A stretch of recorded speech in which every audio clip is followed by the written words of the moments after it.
এডাল সাপে তেওঁক দংশন কৰিব খোজে, তেতিয়া কিন্তু তেওঁ ও গড বুলি নকয়, ও মা মৰিলো বুলি কয়।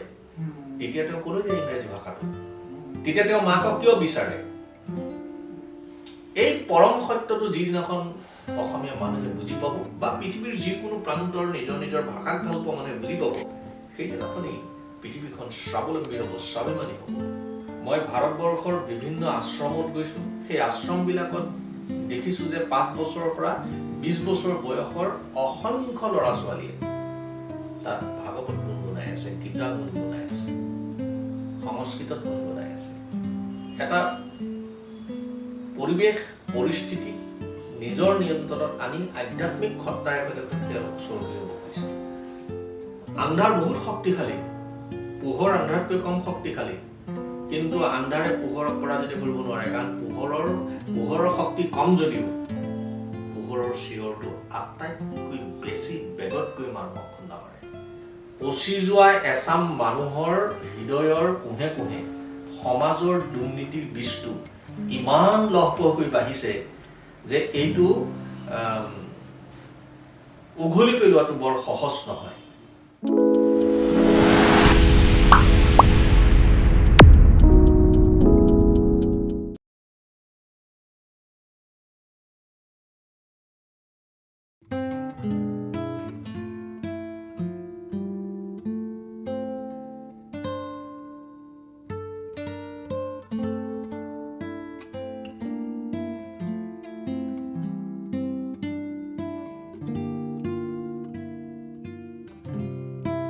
স্যাৰ, আপুনি এফালে এজন শীৰ্ষ আৰক্ষী বিষয়া, য'ত শত্ৰুক নাশ কৰিব লাগে, য'ত আপুনি প্ৰত্যেক মুহূৰ্ততে বন্দুক বাৰুদ, মৰা মানুহৰ বা জীৱন্ত মানুহ খন্তেকৰ ভিতৰত নাইকিয়া হৈ যোৱা, চকুৰ আগতে গুলী বাৰুদৰ শব্দৰে মানুহ মাৰি পেলোৱা, এখন ভয়ংকৰ পৃথিৱী, যিবোৰ সাধাৰণ মানুহে নেদেখা এখন পৃথিৱীৰ লগত জড়িত। প্ৰত্যেক মুহূৰ্ততে য'ত আমাৰ বিভৎস কিছুমান কাহিনী য'ত লুকাই থাকে, যিটো ভাবিব নোৱাৰি, শিহৰণকাৰী, যিটো আমি সপোনৰ বাহিৰে বেলেগত আমি দেখা নাই বা যেতিয়া দেখিছো আমি চাব নোৱাৰা এখন পৃথিৱী আপোনাৰ তাত। আন এখন পৃথিৱীত আপোনাৰ আছে সাহিত্য, সংস্কৃতি, কৃষ্টি ধৰি ৰখা, য'ত আছে আপোনাৰ সাহিত্য, কবি, কবিতা, ভালপোৱা, ৰোমান্টিক, দুটা সত্তা, এইফালে এইটো সত্তা, এইফালে এইটো সত্তা, এই দুইটা সম্পূৰ্ণ পূব আৰু পশ্চিম, দুইটা দিশ নিয়ন্ত্ৰণ কৰি আপুনি কেনেকৈ আগবঢ়াই দিছে? ইমান এটা জটিল প্ৰক্ৰিয়া কেনেকৈ আপুনি নিয়ন্ত্ৰণত ধৰি আগবঢ়াই লৈ গৈছে? GUN গান, গান মানে বন্ধু। GUN গানে সমাজ গঢ়ে। সেই সমাজ শ্ৰীলংকাতো দেখিছো, কোকৰাঝাৰতো দেখিছো, কাৰ্বি আংলঙতো দেখিছো, ডিমা হাছাওতো দেখিছো, ব্ৰহ্মপুত্ৰ উপত্যকাৰ ইপাৰে সিপাৰে দেখিছো। তেজত তিতি সেই সমাজে সৃষ্টি কৰা মৰিশালীৰ চিতাভস্মৰ ওপৰত তুলি থকা দুখৰ দুৰ্ময়িত কলা পতাকাখনে প্ৰতিদিনে কেনেকৈ হেৰাই যোৱা মানুহৰ জীৱন কাহিনী খুঁৱৰি খুঁৰি পিতৃ মাতৃৰ কপালত চকুত গংগা বোৱাইছে, সেই দৃশ্য দেখিছো। সেই সমাজ, গানৰ সমাজখন, গঢ়া সমাজখন বৰ খন্তেকীয়া, কিন্তু গত আকাৰে গা দন্তীয়ানৰ গান, তাৰ সমাজখন বহুত প্ৰবল, প্ৰতাপী, দৃঢ়, আৰু সি মানুহৰ ভিতৰৰ হৃদয়লৈ সোমাই যায় আৰু সি ভিতৰৰ পৰা ওলাই নাহে, মানুহটোক জাগৃত কৰি থাকে। প্ৰবল প্ৰতাপী মানুহ এজনকো সেই সংগীতৰ গানৰ পৃথিৱীখনে তেওঁক জোকাৰি পেলাই মানুহ কৰাৰ মন্ত্ৰত দীক্ষিত হয়। ভূপেন্দ্ৰৰ মৃত্যুৰ পিছত সেই গানৰ পৃথিৱীখন দেখিছিলো, সেই স্বৰ্গখন দেখিছিলো নিজৰা পাৰত, জজ ফিল্ডত, জালুকবাৰী। গতিকে মই ভাবো গতাকে গা দন্তীয়ানৰ গানতকৈ GUN গান কোনো কাৰণে ওপৰত হ'ব নোৱাৰে। GUN গান সদায় মাটিৰ লৈ ই প্ৰক্ষেপিত হয় আৰু গতাকে গান ই অন্তৰীক্ষলৈ প্ৰবাহিত হয়, পৃথিৱীৰ ইমূৰৰ পৰা সিমূৰলৈ প্ৰবাহিত হয়। নম্বৰ 1। নম্বৰ 2, যে আমি যিটো বিভাগত চাকৰি কৰিছো, মই চৰকাৰে আমাক নিৰ্দিষ্ট কিছুমান দিশত আমাৰ দায়িত্ব আৰু কৰ্তব্য সীমাবদ্ধ কৰি দিছে। ধৰ্ষণ, চুৰি ডকাইতি, লুণ্ঠন, অপৰাধী, উগ্ৰপন্থী, এইবিলাকৰ নিয়ন্ত্ৰণত আমি দিন ৰাতি একাকাৰ কৰিব লাগে। এইবোৰ আমি কিয় কৰোঁ? কাৰণ এখন সুস্থ পৃথিৱীৰ কাৰণে কৰোঁ। মানৱ জীৱনৰ গতিটোক ধাৱমান কৰিবলৈ চান্দসিক ৰূপ এটা দিবলৈ আমাৰ হৃদয়ৰ অন্তপাশে আমাৰ সমাজখন যাতে দূৰিত হৈ থাকিব পাৰে, ভাল সমাজখন, তাৰ বাবে আমি কৰোঁ। আৰু সেইকাৰণে মই ভাবো বাৰুদে পুৰে,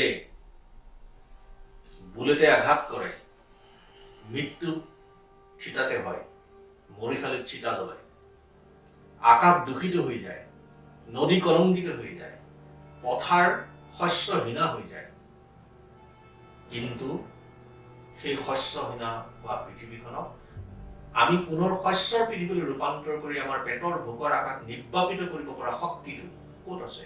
শব্দত আছে। ক'ত আছে? ভাষাত আছে। ক'ত আছে? সাংস্কৃতিক চেতনাৰে যিসকল আমাৰ পূৰ্বপুৰুষে ৰামায়ণ মহাভাৰতৰ বাবেৰে আজিৰ তাৰিখলৈকে এটা আধ্যাত্মিক ৰূপ দি গৈছে, সেইটোত আছে। মই সেইকাৰণে ভাবো যে গুলী বাৰুদৰ পৃথিৱীখনতকৈ সাংস্কৃতিক পৃথিৱীখন প্ৰবল প্ৰতাপী আৰু ই দীৰ্ঘস্থায়ী, ই কোনোদিনে ক্ষয় নহয়। আৰু সেইকাৰণে মই দেখিছো যে কাৰাৰুদ্ধ হৈ থকা দৈৱকী, বসুদেৱৰ সেই পুতাশাল, হিৰণ্যকশিপুৰৰ সেই দাম্ভিকতা, ৰাৱণৰ সেই অহংকাৰ, দুৰ্যোধনৰ সেই অহংকাৰ, অন্ধ ধৃতৰাষ্ট্ৰৰ সেই পুত্ৰ স্নেহ, শকুনিৰ সাংঘাতিক ধৰণৰ প্ৰতিশোধ, এই গোটেইবিলাকতে কলা ৰাজ্য এখনৰ, সাম্ৰাজ্য এখনৰ প্ৰতিষ্ঠা কৰাৰ যিটো চেতনা, সেইটো মাত্ৰ এজন গছৰ বাকলি পিন্ধা ৰামে শেষ কৰি দিয়া নাই জানো? এটা বাঁহী লৈ থকা কৃষ্ণ এটা বাঁহীৰ সুৰেৰে সৈতে শেষ কৰি দিয়া নাই জানো?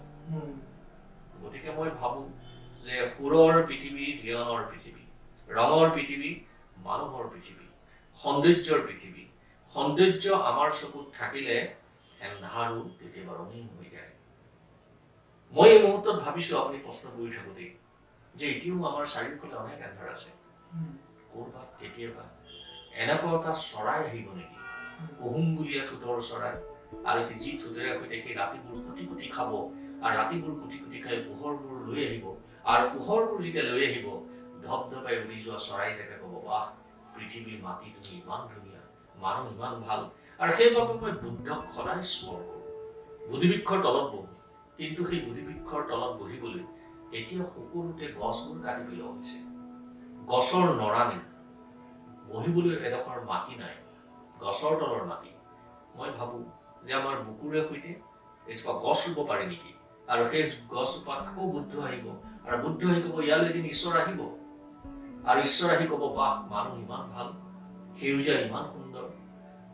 গতিকে তেনেকুৱা এটা দিনৰ প্ৰতীক্ষাতেই মই কলম লওঁ, তেনেকুৱা এটা দিনৰ আশাতেই মই জীৱনক জ্বলাই জ্বলাই মানুহক পোহৰ কৰিবলৈ যত্ন কৰি আছো।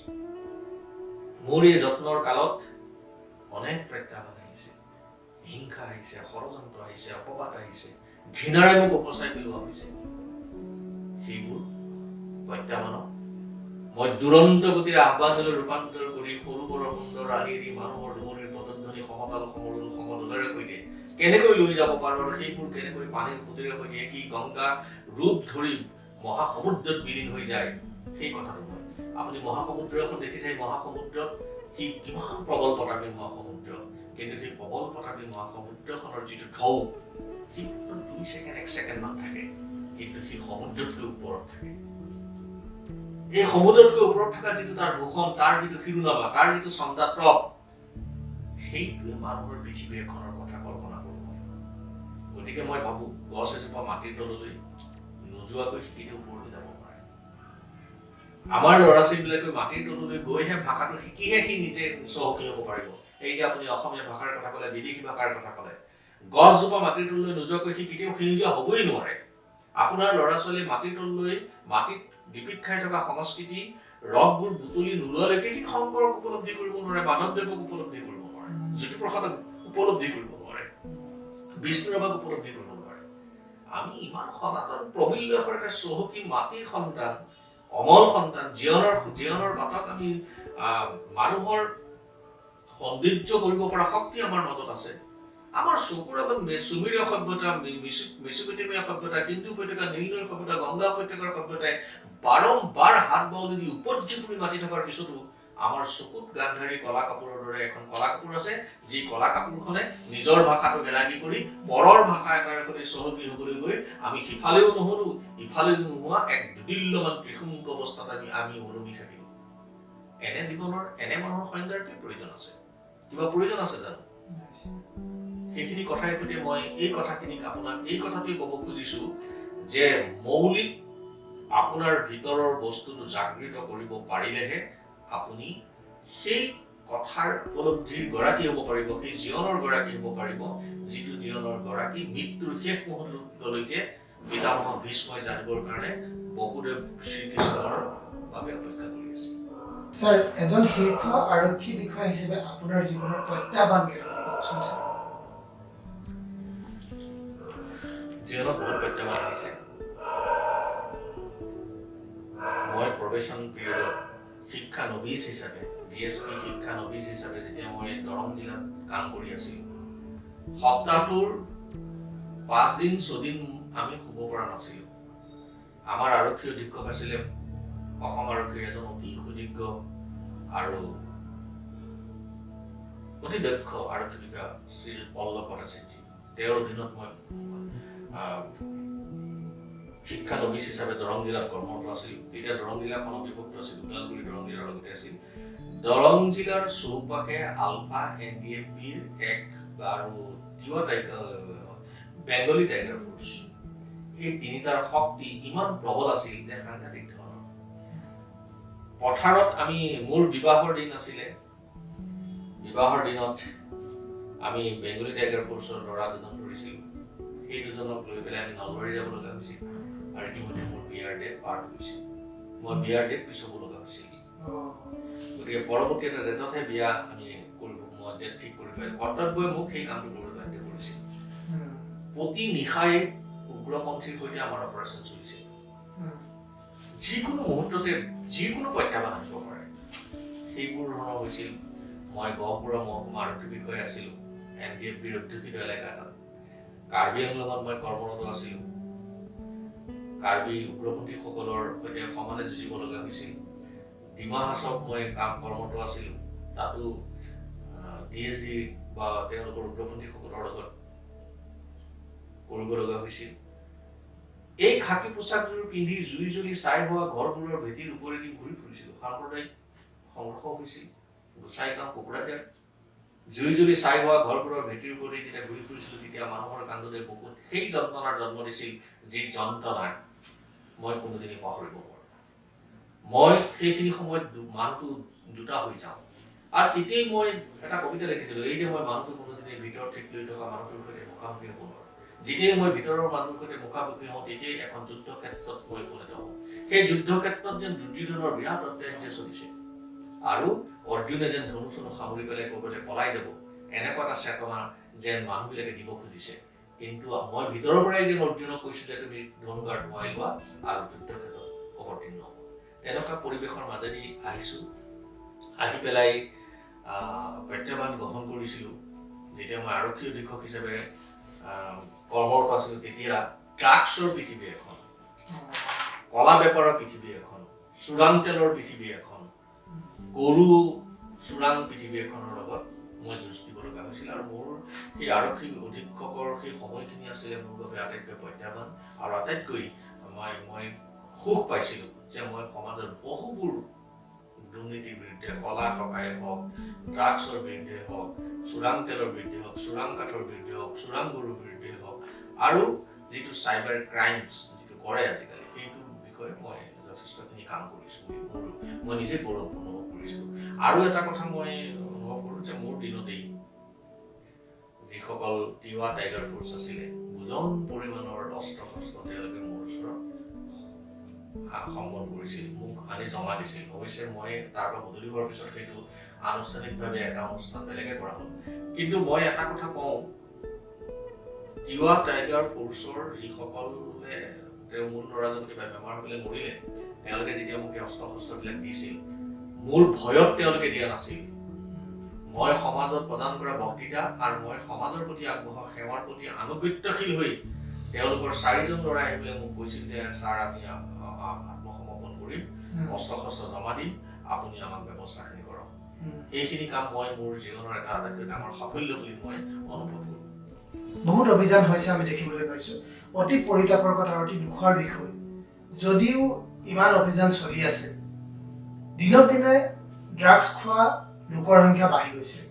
আৰু এইখিনিতে আৰু এটা কথা ক'ব লাগিব, শুনি দুখ লাগিব, আপোনালোকে ইমান প্ৰত্যাহ্বানৰ মুখামুখি হৈছে, ইমান ত্যাগ কৰিছে সমাজৰ বিভিন্ন স্তৰৰ লোকৰ কাৰণে। স্কুলবিলাকতো ড্ৰাগছৰ এতিয়া কিছুমান ছাত্ৰ ছাত্ৰী স্কুলত ড্ৰাগছ, হিৰইন বা অন্যান্য তেনেকুৱা ড্ৰাগছ খোৱা বুলি শুনিবলৈ পোৱা যায়। ছাৰ, এইখিনি নিয়ন্ত্ৰণ কৰিবৰ কাৰণে কিবা পদক্ষেপ লৈছে নেকি? দ্বিতীয়তে মই আৰু এটা কথা সুধোঁ, এই যিবিলাক ড্ৰাগছ আসক্তি লোক, তেওঁলোকক ধৰি ৰিহেব যিবিলাক আমাৰ ইতিমধ্যে খুলিছে বিভিন্ন স্থানত, ঠিক তেনেধৰণে আমাৰ দুলীয়াজানতো খুলিছে, বিভিন্ন স্থানবিলাকৰ ৰিহেববিলাক খুলিছে, কিন্তু ৰিহেববিলাকৰ ক্ষেত্ৰত চৰকাৰ বা অন্যান্য অনুষ্ঠানৰ দায়বদ্ধতা যিমান পাব লাগিছিল সিমান পোৱা নাই। এই দুটা কথা কি ক'ব ছাৰ? এই গোটেই ঘটনাটো যিসকল ড্ৰাগছ আসক্ত লোক, তেওঁলোকৰ পৰিয়ালৰ লগত তেওঁলোকৰ পৰিয়ালৰ দায়বদ্ধতাৰ কথাটো গভীৰভাৱে জড়িত আছে, সেই সমাজখনৰ প্ৰতি জড়িত আছে। আৰু চৰকাৰী বিভাগবিলাকে এই ক্ষেত্ৰত যথেষ্টখিনি ড্ৰাগছ আসক্ত লোকক গ্ৰেপ্তাৰো কৰিছে, তেওঁলোকক ৰিহেব চেণ্টাৰবিলাকত তেওঁলোকক ৰাখিছেও। কিন্তু ড্ৰাগছৰ প্ৰৱণতাটো ইমান ব্যাপক হৈছে যে আপুনি ভাবিব নোৱাৰাকৈ সেইবোৰে জঘন্য ৰূপ ধাৰণ কৰিছে। যোৱা প্ৰায় 8টামান বছৰত আমাৰ ৰাজ্যখনত যিমানবোৰ ড্ৰাগছ ধৰা পৰিছে আৰু যিমানবোৰ ড্ৰাগছ ধ্বংস কৰা হৈছে, সি এক অভূতপূৰ্ব ঘটনা। ইয়াৰ আগতে ৰাজ্যখনত এনে ঘটনা কেতিয়াও হোৱা নাছিল। মই ভাবোঁ এইটো সকলোৰে সামূহিক এটা দায়বদ্ধতা আছে, সকলোৰে সামূহিক উদ্যোগত এই কামটো কৰিব লাগিব। অকল আৰক্ষীয়ে যে এই কামটো কৰিব, চৰকাৰে যে এই কামটো কৰিব, সেইটো কেতিয়াও সম্ভৱ নহয়। সমাজৰ প্ৰতিটো স্তৰ, প্ৰতিটো মানুহ যদি সচেতন হ'ব, মহিলাসকল যদি সচেতন হ'ব, যুৱ সংগঠনবিলাক যদি সচেতন হ'ব, জাতীয় সংগঠনবিলাক যদি সচেতন হ'ব আৰু তেওঁলোকে যদি এটা পদক্ষেপ গ্ৰহণ কৰে, মই ভাবোঁ যে ড্ৰাগছৰ কবলৰ পৰা আমি একেদিনাই মুক্তি নাপালেও, ইয়াৰ সংখ্যা আমি নিষেধ কৰিব নোৱাৰিলেও কিন্তু বহু পৰিমাণে কমাই দিবলৈ সক্ষম। বিশেষকৈ আন এটি প্ৰশ্ন সুধিবলগীয়া হৈছে ছাৰ, যুৱ উচ্ছৃংখল হৈছে বুলি কৈছে, কিন্তু মই যদি ছাৰ আপোনাক ওলোটাই কওঁ যে যুৱ উচ্ছৃংখল যিমান হৈছে তাতকৈ বেছি উচ্ছৃংখল অভিভাৱক পিতৃ মাতৃসকল হৈছে। প্ৰকৃততে যুৱ উচ্ছৃংখল হোৱাৰ কাৰণ ৰুটছটো পিতৃ মাতৃ বা অভিভাৱকসকল। আপুনি কি কয় ছাৰ এই ক্ষেত্ৰত? যুৱ উচ্ছৃংখলতা আজিৰ তাৰিখত খুব ব্যাপক পৰিমাণৰ হৈছে, এইটো আমি অস্বীকাৰ নকৰোঁ। কিবা উৎসৱ পাৰ্বণ যেতিয়া হয়, উৎসৱ পাৰ্বণবিলাকত সুৰামত্ৰ হৈ যি ধৰণৰ বিশৃংখলতা সৃষ্টি কৰিছে, আৰু এনে বিশৃংখলতাৰ কবলত অনেকে দুৰ্ঘটনাগ্ৰস্ত হৈ মৃত্যুবৰণ কৰিছে। অভিভাৱকসকলৰ দায়িত্ব জ্ঞানহীনতা এই ক্ষেত্ৰত প্ৰধান বিষয়ৰূপে চিহ্নিত হৈছে। বহু অভিভাৱকে নিজৰ ল'ৰা ছোৱালীক 18 বছৰ নহওঁতে এখন বাইক কিনি দিয়া, ক'ৰ পৰা কিমান টকা তেওঁৰ সন্তানক দিছে, সেই সন্তানে সেই টকাৰে কি কৰিছে, সন্তানৰ হাতত থকা মোবাইলটোত কি ধৰণৰ বিষয়বস্তুৰ সৈতে সন্তানটোৱে চাইছে, সেই দিশৰ প্ৰতি অভিভাৱকসকলৰ কোনো ধৰণৰ নাই। আৰু অসমৰ য'তে ত'তে এই যে সৰু সৰু কিছুমান চেনেল ওলাইছে, পৰ্টেল চেনেলবিলাক ওলাইছে, এইবিলাকত দেখা গৈছে যে চুৰ এটা ধৰিছে, চুৰ এটা ধৰাৰ পিছত মানে চেনেলবিলাকে চুৰটোক মাৰপিট কৰা দৃশ্যসজ্জাবিলাক দেখুৱাই আছে। বোৱাৰী এজনী পলাই গৈছে, সেইবিলাক দেখুৱাই আছে। এইবিলাক যিমানে দেখুৱাব সিমানেই আমাৰ মানসিকতাটো প্ৰভাৱ পৰিব। মই ভাবোঁ যে আজিৰ পৰা 25-30 বছৰ আগত যিদৰে আমাৰ সমাজখনত কোনো ধৰণৰ এনেধৰণৰ প্ৰচাৰ নাছিল, তেতিয়া কিন্তু আমাৰ সমাজখন বহুত সুস্থিৰ হৈ আছে।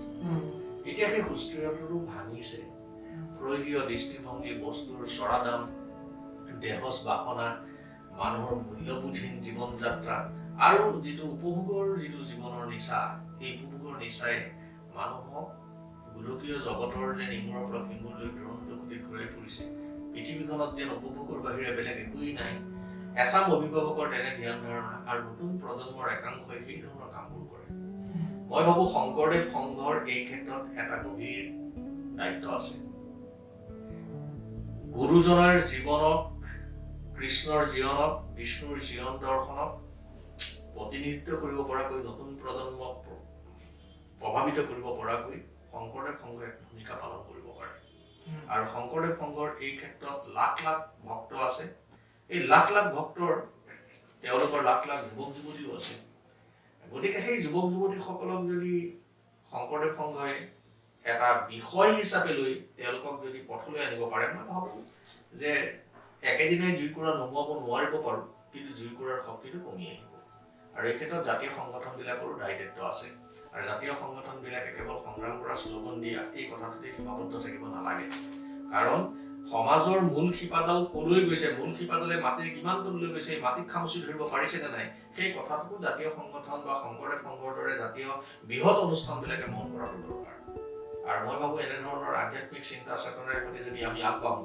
তেন্তে আমাৰ সমাজৰ পৰা এই যে অসূয়া অপ্ৰীতি যুৱ শৃংখলতা এইবোৰ দূৰ কৰাত আমি সহায় হৈ পৰিম আৰু মই আৰু কিছুমান কথা ভাবোঁ যে ভূপেন হাজৰিকাৰ যিবোৰ গীত বিষ্ণুৰাভাৰ যিবোৰ গীত জ্যোতিপ্ৰসাদৰ আগৰৱালাৰ যিবিলাক গীত এই গীতবিলাকতো বহু ধৰণৰ সমাজক ধৰি ৰখাৰ কথা বতৰা আছে মানুহ হোৱাৰ কথা বতৰা আছে এই গীতবিলাকৰ প্ৰতিও আমি আকৰ্ষিত হোৱা ভাল কাৰণ আমি এইবিলাক গীততকৈ পশ্চিমীয়া সংগীতৰ প্ৰতি আমি বেছি আকৰ্ষণ হয় আৰু বেছি আকৰ্ষণ হোৱাত বাদ্যযন্ত্ৰত পশ্চিমীয়া সংগীতবিলাকৰ কি গান আছে সেইবোৰ আমি শুনি নাপাওঁ কিন্তু এইবোৰ গীতে যদি আমাক আমাৰ নতুন প্ৰজন্মক প্ৰভাৱিত কৰিব পাৰে বৰগীতে প্ৰভাৱিত কৰিব পাৰে লোকগীতে প্ৰভাৱিত কৰিব পাৰে দেওধনী নৃত্যই যদি প্ৰভাৱিত কৰিব পাৰে আকুতি মালিতা জনাক গাভৰুৰ গীত মণিৰাম দেৱানৰ গীত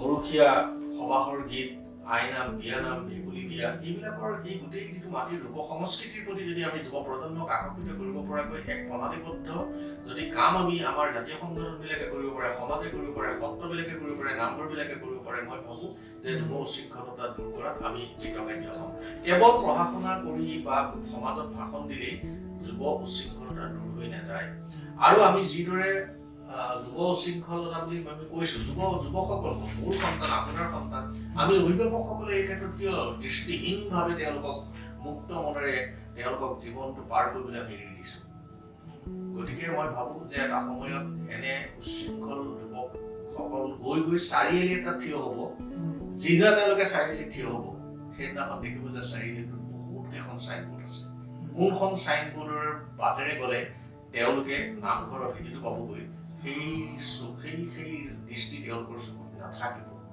গতিকে এতিয়াই পৰ্যটকৰ দুটা চকু আৰু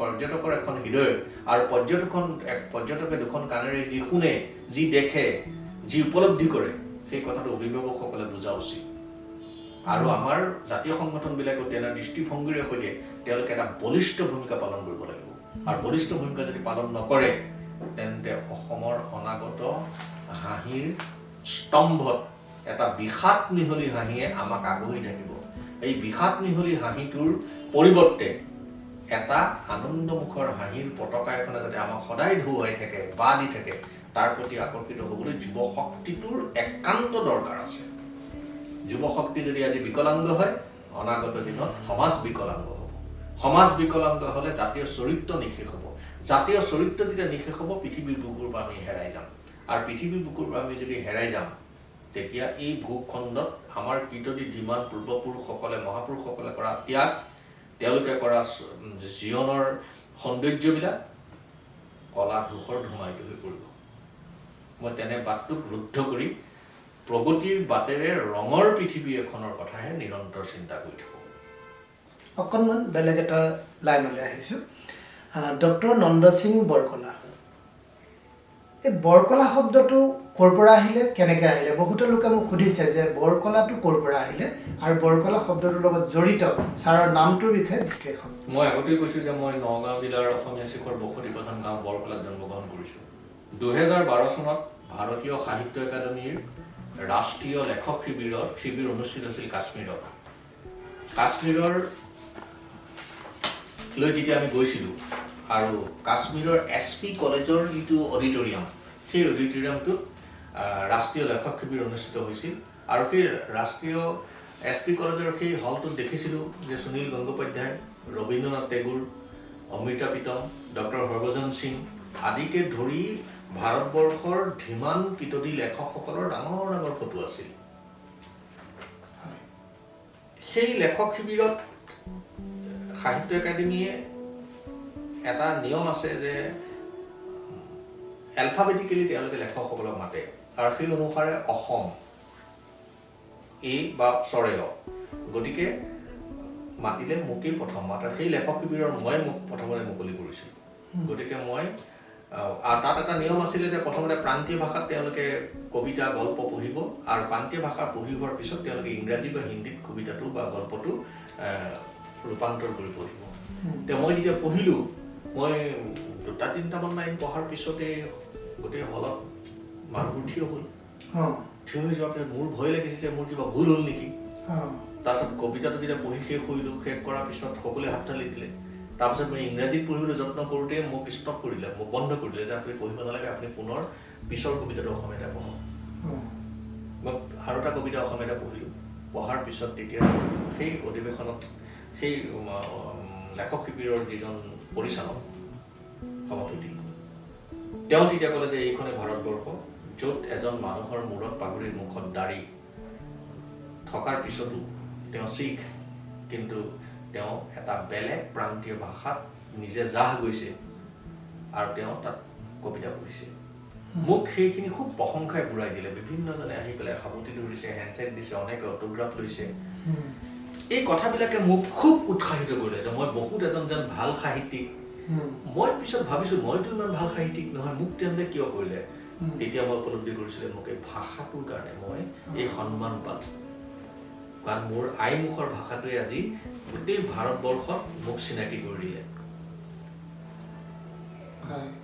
শ্ৰীনগৰৰ ইণ্টাৰনেশ্যনেল হোটেলত ৰাতি যেতিয়া আছোঁ তেতিয়া মাঝৰাতি অৰ্থাৎ নিশা প্ৰায় 11:30মান বজাৰ পৰা মোৰ বুকুত এটা যাতনা আৰম্ভ হৈছে এটা বিষ আৰম্ভ হৈছে মোৰ চকু পানী ওলাইছে এতিয়া আজি যে মই প্ৰশংসিত হ'লোঁ মোৰ মূৰৰ ওপৰত এখন যে চন্দতা বাঢ়িলে ইমান মানুহে মোক প্ৰশংসা কৰিলে সন্মানৰে বিৰল অধিকাৰী মই হ'লোঁ কাৰ বাবে হ'লোঁ কিহৰ বাবে হ'লোঁ মোৰ এনেকুৱা কি গুণ আছে যি গুণৰ কাৰণে মোক ইমানখিনি মানুহে মোক আজি সাৱটি ধৰিছে কিয় মোৰ বুকুত পচন্দৰ দৰে খুন্দা মাৰিলে যে মোৰ গাঁওখন যিখন গাঁৱৰ বোকা মাটিত সাঁতুৰি নাদুৰি খেতি বাতি কৰি মই ডাঙৰ হৈছোঁ বুঢ়া নামঘৰৰ দবা কাঁহৰ শব্দ শুনিছোঁ ভাওনা চাইছোঁ তাল খোলৰ শব্দ শুনিছোঁ গায়ন বায়নৰ খোলৰ শব্দ শুনিছোঁ মিঠাতেলৰ চাকিৰ আগৰ থাপনাৰ মিঠাতেলৰ চাকিৰ আগৰ পোহৰ দেখিছোঁ গুৰুদ্বাৰৰ গুৰুগ্ৰন্থ চাহেবৰ কথা শুনিছোঁ আদ্ৰাছত ভাগ লৈছোঁ সেই গাঁওখনে মোক আনি পেলাই আজি ইয়াত থিয় কৰিছে মই আজি এটা শীততাপ নিয়ন্ত্ৰিত ঘৰত ৰাতি শুই আছোঁ এটা শীততাপ নিয়ন্ত্ৰিত সাংঘাতিক ধৰণৰ অডিটৰিয়ামত মই কবিতা পাঠ কৰিছোঁ আৰু মোৰ গাঁওখন পৰি আছে এটা চেচুকত অকলে নিসংগ হৈ নিসহায় হৈ আৰু যিখন গাঁৱে মোক মুকুট পিন্ধাইছে সেইখন গাঁও পৰি আছে ক'ৰবাত দূৰত আৰু মই ইয়াত শীততাপ নিয়ন্ত্ৰিত ঘৰত আৰামত আছোঁ মই নিজৰ যশস্য লৈছোঁ মোৰ মাজত এটা বিদ্ৰোহ আৰম্ভ হ'ল এই কামটো কেতিয়াও হ'ব নোৱাৰে যিখন গাঁৱে মোক এই মৰ্যাদা দিছে সেই গাঁওখনক মই সদায় লগত ৰাখিম আৰু পিছদিনাখনৰ পৰা মই মোৰ নামৰ পিছত বৰকলাখন লিখি ল'লোঁ মই য'লৈ যাম বৰকলা মোৰ লগত যাব মই য'ত থাকিম বৰকলা মোৰ লগত থাকিব মই ৰাতি শুলেও বৰকলা মোৰ লগত থাকিব আৰু তেতিয়াৰ পৰাই মই মোৰ নামৰ পিছত মই বৰকলাক সংযুক্ত কৰি লৈছোঁ আৰু আজি তাৰিখলৈকে বৰকলা মোৰ লগত আছে আৰু মই আশা কৰিম যে মোৰ মৃত্যুৰ পিছত মোৰ এই শৰীৰটো যেন বৰকলাৰ মাটিতেই বিলীন হৈ যায় এইটো বৰ আচৰিত কথা ছাৰ এইটো আপুনি ক'লে আমি শুনিলোঁ এনেকুৱা ধৰণৰ সেইটো শুনা নাই ক'তো ইমান আৱেগিক নিজৰ মাতৃভূমিৰ প্ৰতি নিজৰ ঠাইডোখৰৰ প্ৰতি নিজৰ মাতৃভাষাৰ প্ৰতি কল্পনা কৰিব পৰা নাই ভাবিব পৰা নাই আপোনাৰ প্ৰশ্ন সুধিব পৰা শক্তিটো যেন মোৰ কিবা হৈ গৈছে আপোনাৰ কথাখিনি শুনি শুনি যদিও মই প্ৰশ্ন সুধি আছোঁ কিবা এটা যেন ভিতৰে ভিতৰত কম্পন হৈছে ছাৰ এই জাগৰণটো কেনেকৈ হ'ল কিয় হৈছে ছাৰ আপোনাৰ কোনডোখৰ পৰা এই জাগৰণটো আহে মাটিক বাদ দি কোনো মানুহে ক'লৈকো যাব নোৱাৰে যি মানুহৰ চেতনাত মাটি সদায় জীৱন্ত হৈ থাকে জনমভূমি সদায় জীৱন্ত হৈ থাকে ভাষাৰ প্ৰতি অনুৰাগ দিনেৰ বাঢ়ে মোৰ ভাষাৰ প্ৰতি অনুৰাগ অনুগামী অনুসন্ধান অনুসন্ধিৎসু গৱেষণা এই সকলোবোৰে মোক নিৰন্তৰ খুন্দিয়াই থাকে গতিকে মই ভাষাক ভাল পাওঁ মানুহ ভাল পাওঁ জাতিক ভাল পাওঁ আৰু গুৰু শংকৰে দি যোৱা প্ৰচণ্ড চন্দ্ৰতাপখনৰ তলত থিয় হৈ মই যেতিয়া নিষ্কণ্টক বুলি ভাবোঁ নিৰাপদ বুলি ভাবোঁ জাতিৰ জীৱন নিৰাপদ বুলি ভাবোঁ গতিকে মই কোনো বিনা দ্বিধায়ে কোনো ধৰণৰ নিজক প্ৰশ্ন নকৰাকৈ মই মাটিক খাবতি ধৰিছোঁ, ভাষা খাবতি ধৰিছোঁ, গাঁওখনক খাবতি ধৰিছোঁ, মানুহক খাবতি ধৰিছোঁ। এডাল সাপে তেওঁক দংশন কৰিব খোজে, তেতিয়া কিন্তু তেওঁ অ' গড বুলি নকয়, অ' মা মৰিলো বুলি কয়। তেতিয়া তেওঁ ক'লৈ যায় ইংৰাজী ভাষাটো? তেতিয়া তেওঁ মাকক কিয় বিচাৰে? এই পৰম সত্যটো যিদিনাখন অসমীয়া মানুহে বুজি পাব বা পৃথিৱীৰ যিকোনো প্ৰান্তৰ নিজৰ নিজৰ ভাষাক ভাল পোৱা মানুহে বুজি পাব, সেইদিনাখনেই পৃথিৱীখন স্বাৱলম্বী হ'ব, স্বাভিমানী হ'ব। মই ভাবোঁ আমি সকলোৱে সেই কামটো কৰা উচিত। ছাৰ, যিসকল লোকে, যিসকল স্কুল, এতিয়া আমি দেখিছোঁ বিশেষকৈ অসমীয়া ভাষাটো ধৰি ৰখাৰ ক্ষেত্ৰত জাতীয় বিদ্যালয়বিলাকৰ তেওঁলোকে যিটো ত্যাগ কৰিছে সেইটো আমি কেতিয়াও অস্বীকাৰ কৰিব নোৱাৰোঁ। যিবিলাকে নিজৰ মাতৃভাষাৰ যিবিলাক স্কুল, মাতৃভাষাৰ স্কুলৰ অভিভাৱকসকলে বা শিক্ষক শিক্ষয়িত্ৰীসকলে ভাষাটো ধৰি ৰখাৰ ক্ষেত্ৰত তেওঁলোকে যি ত্যাগ কৰিছে, তেওঁলোকক আপুনি কি ক'ব?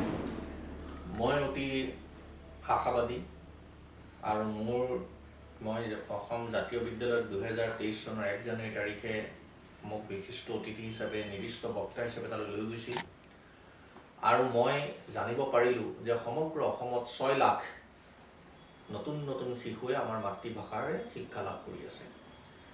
মই ভাৰতবৰ্ষৰ বিভিন্ন আশ্ৰমত গৈছোঁ, সেই আশ্ৰমবিলাকত দেখিছোঁ যে 5 বছৰৰ পৰা 20 বছৰ বয়সৰ অসংখ্য ল'ৰা ছোৱালীয়ে তাত ভাগৱত গুণগুণাই আছে, গীতা গুণগুণাই আছে, সংস্কৃতত গুণগুণাই আছে। এটা পৰিৱেশ পৰিস্থিতি নিজৰ নিয়ন্ত্ৰণত আনি আধ্যাত্মিক সত্তাৰে সৈতে তেওঁলোক চহকী হ'ব খুজিছে। জাতীয় বিদ্যালয়, শংকৰদেৱ শিশু নিকেতন আদি অনুষ্ঠানবিলাকে আমাৰ ভাষাটোক চহকী কৰা, জীয়াই ৰখা, স্বাৱলম্বী কৰা, প্ৰচাৰ কৰা, দিশ আৰু দশা দিয়া, আৰু সেই দিশ আৰু দশাৰে সৈতে ৰামধেনু ৰং এটাৰ সৈতে তেওঁলোকে সেই যে আনন্দৰাম ঢেকীয়াল ফুকন, লক্ষ্মীনাথ বেজবৰুৱা এইসকল ব্যক্তিয়ে ভাষাটোক কৰা সমীহ, ভাষাটোক কৰা সন্মান, ভাষাটোক কৰা লালন পালন, তাৰ কাষলৈ নতুন প্ৰজন্মক লৈ গৈ তেওঁলোকৰ চকুত সেই পোহৰটো সিঁচিবলৈ যত্ন কৰিছে। মই সেইকাৰণে জাতীয় বিদ্যালয়সমূহ আৰু শংকৰদেৱ শিশু নিকেতনৰ শিক্ষকসকল, আচাৰ্যসকল, তাত অধ্যয়ন কৰিবলৈ পঠোৱা অভিভাৱকসকল, ছাত্ৰ ছাত্ৰীসকলৰ অভিভাৱকসকলক মই নমস্কাৰ জনাওঁ, শ্ৰদ্ধা কৰোঁ। মই ভাবোঁ যে আপোনাক মই আগতেও এটা কথা কৈছোঁ যে আন্ধাৰ আৰু পোহৰৰ এখন দ্বন্দ্ব চলি আছে। আন্ধাৰ বহুত শক্তিশালী, পোহৰ আন্ধাৰতকৈ কম শক্তিশালী, কিন্তু আন্ধাৰে পোহৰক পৰাজিত কৰিব নোৱাৰে, কাৰণ পোহৰৰ শক্তি কম যদিও পোহৰৰ চিঞৰটো আটাইতকৈ বেছি বেগত গৈ মানুহক খুন্দা মাৰে। আন্ধাৰ পোহৰ হোৱাৰ লগে লগে নাইকিয়া হৈ যায়। এটা কথা মন ৰাখিব যে কুকুৰা চৰাই ডাক নিদিল বুলিয়েই সূৰ্য উদয় নোহোৱাকৈ নাথাকে। সূৰ্য উদয় হ'বই, আৰু সূৰ্য উদয় আমি ভাষাৰ জৰিয়তে কৰিব লাগিব। অ' মোৰ আপোনাৰ দেশ পৃথিৱীৰ কোনো ভাষাত এনে সৰল আৰু অৰ্থব্যঞ্জক গীত ক'তো আমি দেখা নাই। সেই গীতৰ যিটো ভাৱাৰ্থ, মাটিৰ প্ৰতি থকা যিটো প্ৰেম, ভাষাৰ প্ৰতি থকা যিটো প্ৰেম, আই মুখখনৰ প্ৰতি থকা যিটো ভাল পোৱা, সেইটো পৃথিৱীৰ ক'তো নাই। আপুনি মন কৰিছে নে নাই মই নাজানো, আমি অসম দেশক জন্মভূমি বুলি কওঁ, পৃথিৱীৰ কোনো দেশে নিজৰ দেশখনক জন্মভূমি বুলি নকয়। এনে সৰল আৰু মৌলিক চিন্তাৰ, চেতনাৰ মানুহ কেৱল ভাৰতবৰ্ষতহে আছে, বেলেগত নাই। মই ভাবোঁ যে জাতীয় বিদ্যালয়সমূহে সেই কামটো কৰি যাওক। আজি জাতীয় বিদ্যালয়সমূহৰ পৰাও মেট্ৰিকত, হায়াৰ ছেকেণ্ডেৰীত খুব ভাল ফলাফল কৰিছে, ভাল ফলাফল হৈছে। যিসকল অভিভাৱকে তেওঁলোকৰ ল'ৰা ছোৱালীক বিদেশী ভাষাৰে শিক্ষিত কৰিবলৈ যত্ন কৰিছে, তেওঁলোকক মই ক'ব খুজিছোঁ যে লক্ষ্মীনাথ বেজবৰুৱা বাহিৰতে বহুত দিন আছিল, ঘূৰি আহিছিল নিজৰ আইমুখৰ ভাষাটোলৈ। জ্যোতিপ্ৰসাদ আগৰৱালাই বাহিৰলৈ গৈছিল, কোট পেণ্ট টাই পিন্ধিছিল, ঘূৰি আহোঁতে চুৰিয়াখন পিন্ধি গছে গছে পাতি দিলে ফুলৰে শৰাই, সেই গীতৰে সৈতে আমাৰ সংগীতক নতুন জীৱন দিছিল। গতিকে আমাৰ দেশৰ পৰা বিতাড়িত হৈ, আমাৰ ৰাজ্যৰ পৰা বিতাড়িত হৈ গুৰু শংকৰে কোচবিহাৰত নৰনাৰায়ণৰ ৰাজসভাত কাক চহকী কৰিছিল?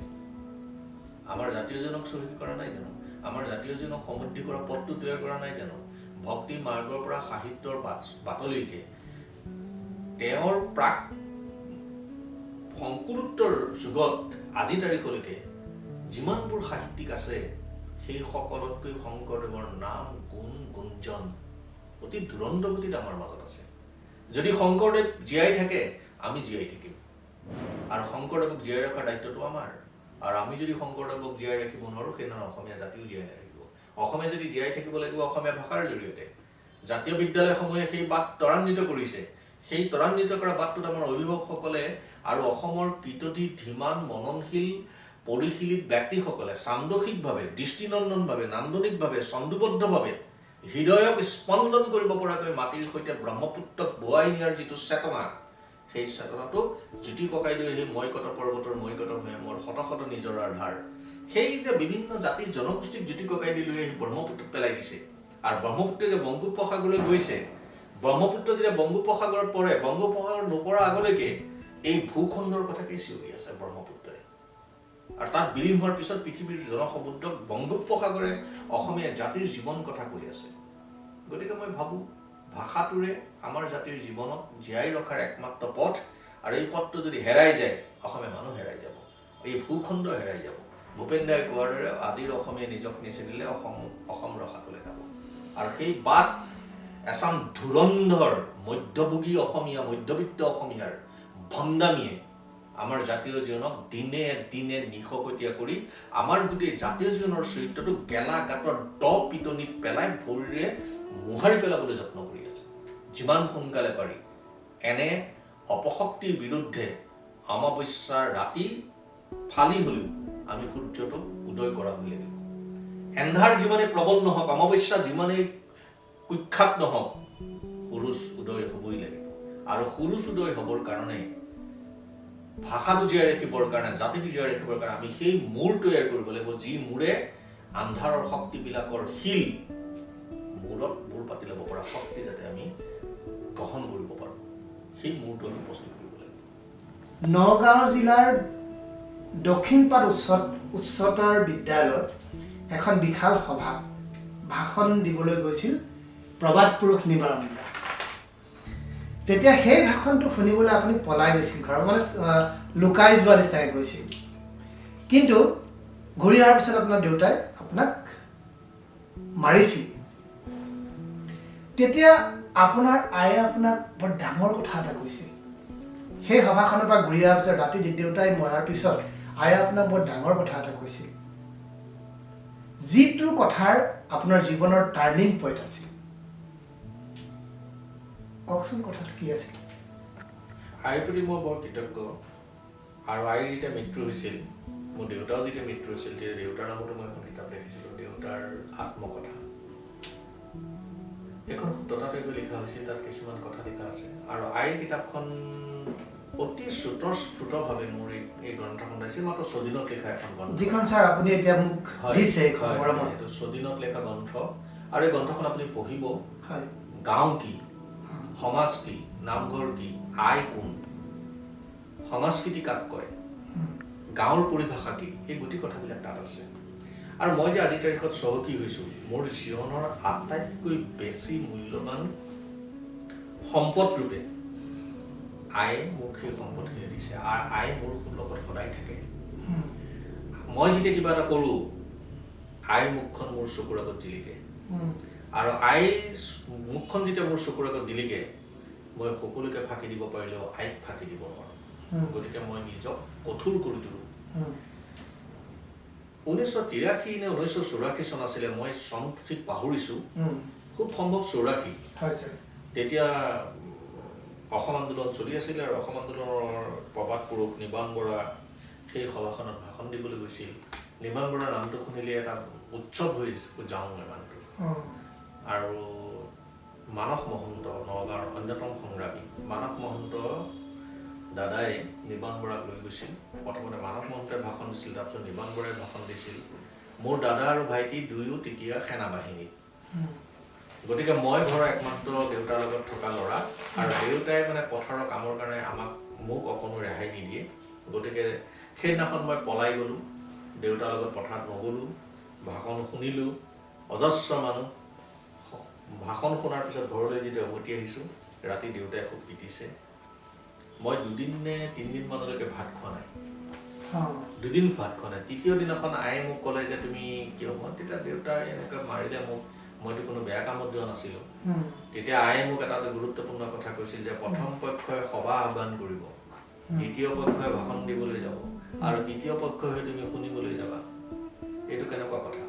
পাৰা যদি কেতিয়াবা তুমি দ্বিতীয় পক্ষ হৈ ভাষণ দিবা, তোমাক যাতে সহস্ৰ মানুহে শুনে আৰু তোমাৰ কথাত যাতে সহস্ৰ মানুহৰ হৃদয় জোৰ পৰি যায় আৰু হাত থাপৰি বজায়, সেই দৃষ্টিলৈ তুমি লক্ষ্য কৰি ভৱিষ্যত জীৱনত খোজকাঢ়িবা। আৰু আইৰ সেই কথা মই আখৰে আখৰে পালন কৰিছোঁ। মই নাজানো মই কিমান কৃতকাৰ্য হৈছোঁ, কিন্তু আইৰ সেই কথাই মোক গভীৰভাৱে ৰেখাপাত কৰিছিল। আৰু সেইকাৰণে মানুহে যে কয় নৈ সমান বব কোন, আইৰ সমান হ'ব কোন। গতিকে মই অনেক শিক্ষক লগ পাইছোঁ জীৱনত, বহুত কৃতজ্ঞ শিক্ষক লগ পাইছোঁ। মোৰ জীৱনৰ আটাইতকৈ শিক্ষিত, জ্ঞানী আৰু আটাইতকৈ ধীৰ স্থিৰ, নম্ৰ, ভদ্ৰ, মননশীল, পৰিশীলী, ব্যঞ্জনাময়, লয় তাল মানেৰে সৈতে জ্ঞান দিয়া সেইগৰাকী মোৰ আই। তেওঁ মোৰ বাবে আটাইতকৈ শ্ৰেষ্ঠ শিক্ষক, শ্ৰেষ্ঠ মাতৃ। আমি শিল্পা শেট্টিক দেখিবলৈ খুব ধুনীয়া, খুব ভাল পাওঁ, কিন্তু মোৰ আই সেই শিল্পা শেট্টিতকৈও অনেক গুণে সুন্দৰী। পৃথিৱীৰ কোনো নাৰী মোৰ আইৰ লগত তুলনা নহয়। গতিকে পৃথিৱীৰ কোনো নাৰী যিদৰে মোৰ আইৰ লগত তুলনা নহয়, ঠিক তেনেদৰে মোৰ ভাষাটো পৃথিৱীৰ কোনো ভাষাৰ লগতে তুলনা নহয়। পৃথিৱীৰ কোনো শব্দ, অন্য ভাষাৰ শব্দ মোৰ ভাষাৰ শব্দৰ লগত তুলনা নহয়। গতিকে মই সেই দৃষ্টিভংগীৰ সৈতে নিজক গঢ়িছোঁ, নিজক খোজকাঢ়িবলৈ শিকিছোঁ, আৰু সমাজক দুটা কথা কৈ মানুহক বলুদ্ধ কৰিবলৈ, প্ৰত্যয় নিয়াবলৈ যত্ন কৰি আজি তাৰিখলৈকে চেষ্টা কৰি আছোঁ। আমি যদি ছাৰ আপোনাক কওঁ যে আমি এটি অন্তৰংগ আলাপ কৰিছোঁ, অন্তৰংগ আলাপ, এতিয়া আপুনি অন্তৰংগ শব্দটো কি বুলি ব্যাখ্যা কৰিব? মই যদি কওঁ যে অন্তৰংগ আলাপ হৈছে, অন্তৰংগ মাটিৰ লগত জড়িত হৈ থাকে, সমাজৰ লগত জড়িত হৈ থাকে, আমাৰ জ্ঞানৰ লগত জড়িত হৈ থাকে, আমাৰ বুদ্ধিৰ লগত জড়িত হৈ থাকে, আমাৰ মানসিক অৱস্থাৰ লগত জড়িত হৈ থাকে, মানৱীয় প্ৰমূল্যৰ লগত জড়িত হৈ থাকে।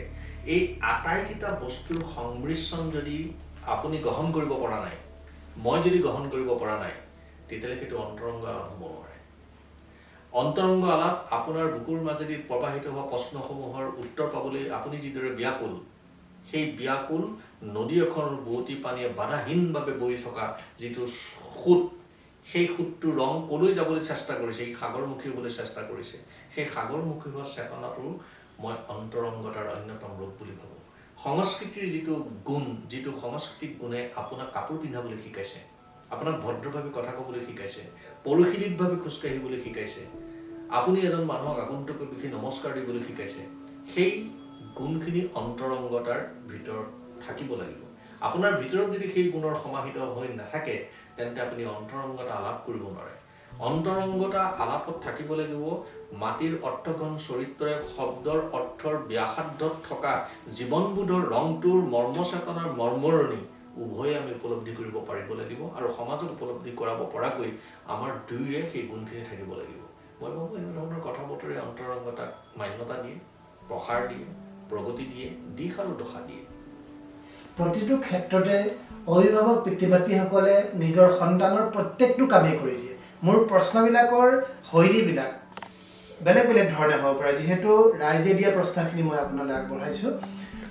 যদি যিসকল পিতৃ মাতৃয়ে নিজৰ সন্তানক মানুহ কৰিবৰ কাৰণে, ভাল মানুহ কৰিবৰ কাৰণে প্ৰত্যেকটো ক্ষেত্ৰতে তেওঁলোকেই কামবিলাক কৰি দিয়ে, মই এতিয়া আপোনাক কি প্ৰশ্নটো সুধিব লাগিব যে আপুনি এজন শীৰ্ষ আৰক্ষী বিষয়া, এজন সাহিত্যিক, কবি, দাৰ্শনিক, ইমানখিনি চিন্তাশীল এজন ব্যক্তি, এই ক্ষেত্ৰত যে প্ৰত্যেকটো কাম যে পিতৃ মাতৃসকলে সন্তানক কৰি দিয়ে, কিন্তু আপুনি এইটো হ'বলৈ যাওঁতে যিটো আপোনাৰ প্ৰত্যাহ্বান, নিজক কেনেকৈ প্ৰস্তুত কৰিছে, প্ৰকৃততে এইটো ভাল হৈছেনে? পিতৃ মাতৃসকলে প্ৰত্যেকটো কাম তেওঁলোকক কোনো ধৰণৰ যুদ্ধৰ সন্মুখীন হ'বলৈ নিশিকায়, প্ৰত্যেকটো কাম পিতৃ মাতৃয়ে কৰি দিছে, আপুনি এই ক্ষেত্ৰত কেনেধৰণে ব্যাখ্যা কৰিব?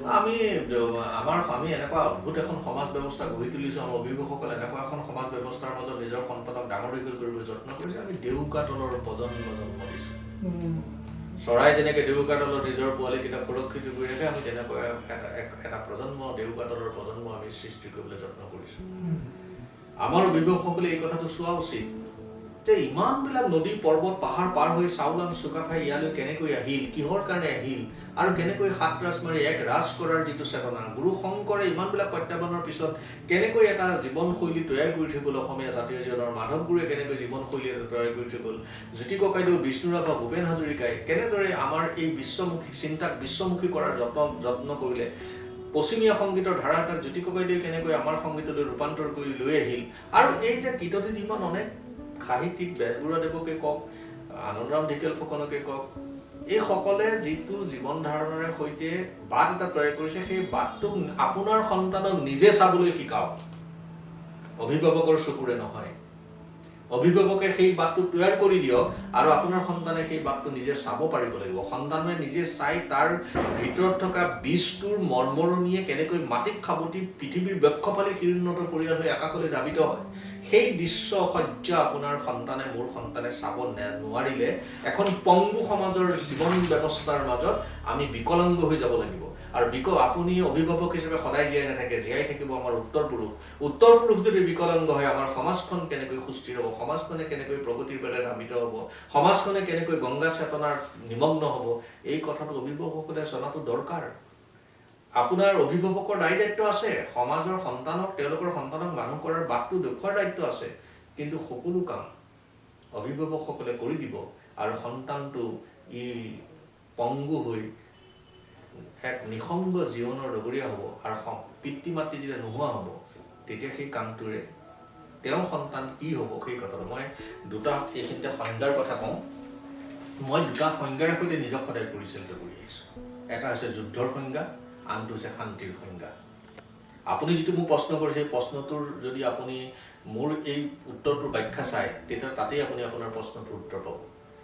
যুদ্ধৰ সংজ্ঞাত আমি পাওঁ যে এজন পিতৃ বা এগৰাকী মাতৃয়ে তেওঁলোকৰ জীৱনজোৰা সাধনা, বিশ্বাস, জ্ঞান, গৰিমাৰে সৈতে তেওঁলোকৰ সন্তানক দিব খোজে, আৰু সেই সন্তানে মানুহৰ পৃথিৱীখন সৃষ্টি কৰক বুলি তেওঁলোকে আশা কৰে, কিন্তু কোনেও বিশ্বাস নকৰাকৈ তেনে সন্তানবিলাকে মৃত্যু হয়, আৰু তেওঁলোকৰ অপৈতা শৰীৰৰ মৃত্যুৰ শৰীৰটোত তেওঁলোকৰ পিতৃ মাতৃ গৈ জুই দিয়ে।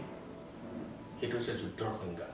আৰু শান্তিৰ সংজ্ঞা হৈছে যে এজন পিতৃ মাতৃৰ জ্ঞান, বিশ্বাস, সততা, গৰিমা সকলোবোৰ বুটলি তেওঁৰ সন্তানে বাৰ্ধক্যজনিত মৃত্যু হোৱা তেওঁলোকৰ পিতৃ মাতৃক শ্মশানত আনন্দ সৈতে জুই জ্বলাই পৃথিৱীখন চহকী কৰিবৰ কাৰণে অনাগত দিনবিলাকত খোজকাঢ়ে। সেইটো হৈছে শান্তিৰ সংজ্ঞা। এই যে পিতৃ মাতৃয়ে চহকী কৰি শান্তিৰ সংজ্ঞাৰে তেওঁলোকৰ সন্তানক চহকী কৰি পৃথিৱীক মানুহৰ সমাজ কৰাৰ, উদযাপন কৰাৰ যত্ন বাটটো তৈয়াৰ কৰিছিল, মই ভাবোঁ যে সেই বাটটোৰে সৈতে আমি যদি খোজকাঢ়িব পাৰোঁ, মই ভাবোঁ তেতিয়াহ'লে আমাৰ সমাজৰ পৰা বহুতবোৰ অশান্তি নাইকিয়া হৈ যাব, যাতনা নাইকিয়া হ'ব, দুৰ্যোগ নাইকিয়া হৈ যাব। এইখিনি কথাই মই ভাবোঁ। ছাৰ, শিশুকাললৈ গৈছোঁ। আপুনি শিশুকালৰ পৰা বৰ্তমান এই সময়লৈ কওকচোন ছাৰ, আপুনি কেনেধৰণে পাৰ কৰি, কেনেধৰণে আছিল, কি কৰিছিল, কেনেকুৱা ধৰণে আপোনাক কাম কৰিবলৈ পিতৃ মাতৃয়ে আগবঢ়াই দিছিল, আৰু কেনেকুৱা প্ৰত্যাহ্বান সৃষ্টি হৈছিল, পিতৃ মাতৃয়ে কোনবিলাকে কথা আপোনাক প্ৰেৰণা দিছিল, পিতৃ মাতৃয়ে আপোনাক কেনেধৰণে শাসন কৰিছিল, অকণমান থুলমূলকৈ কওকচোন ছাৰ। মই সৰুৰ পৰাই প্ৰচণ্ড প্ৰত্যাহ্বানৰ মাজত ডাঙৰ হৈছোঁ। আমি বৰ ধনী মানুহৰ পৰা ল'ৰা নাছিলোঁ। কৃষি আমাৰ জীৱনৰ একমাত্ৰ সম্বল আছিল জীয়াই থকাৰ। দেউতাই কঠোৰ শ্ৰম কৰিছিল, আইও পথাৰত সমানে কাম কৰিছিল, আৰু আমি তিনি ভাইয়ে সমানে কাম কৰিছিলোঁ। মোৰ তিনিগৰাকী বাইদেউ আৰু আমি তিনিজন ককাই ভাই। মাজু বাইদেৱে আমি প্ৰাথমিক বিদ্যালয়ত পঢ়ি থাকোঁতে বনভোজ খাবলৈ গৈ হাৰিয়া নদীত, হাৰিয়াখন মোৰ গাঁৱৰ মাজেৰে বৈ যোৱা এখন নদী, তাত পৰি পেলাই মৃত্যুবৰণ কৰিছিল। সেই দুখে আমাক সেই তেতিয়াৰ পৰা খুব যাতনাত ৰাখিছিল।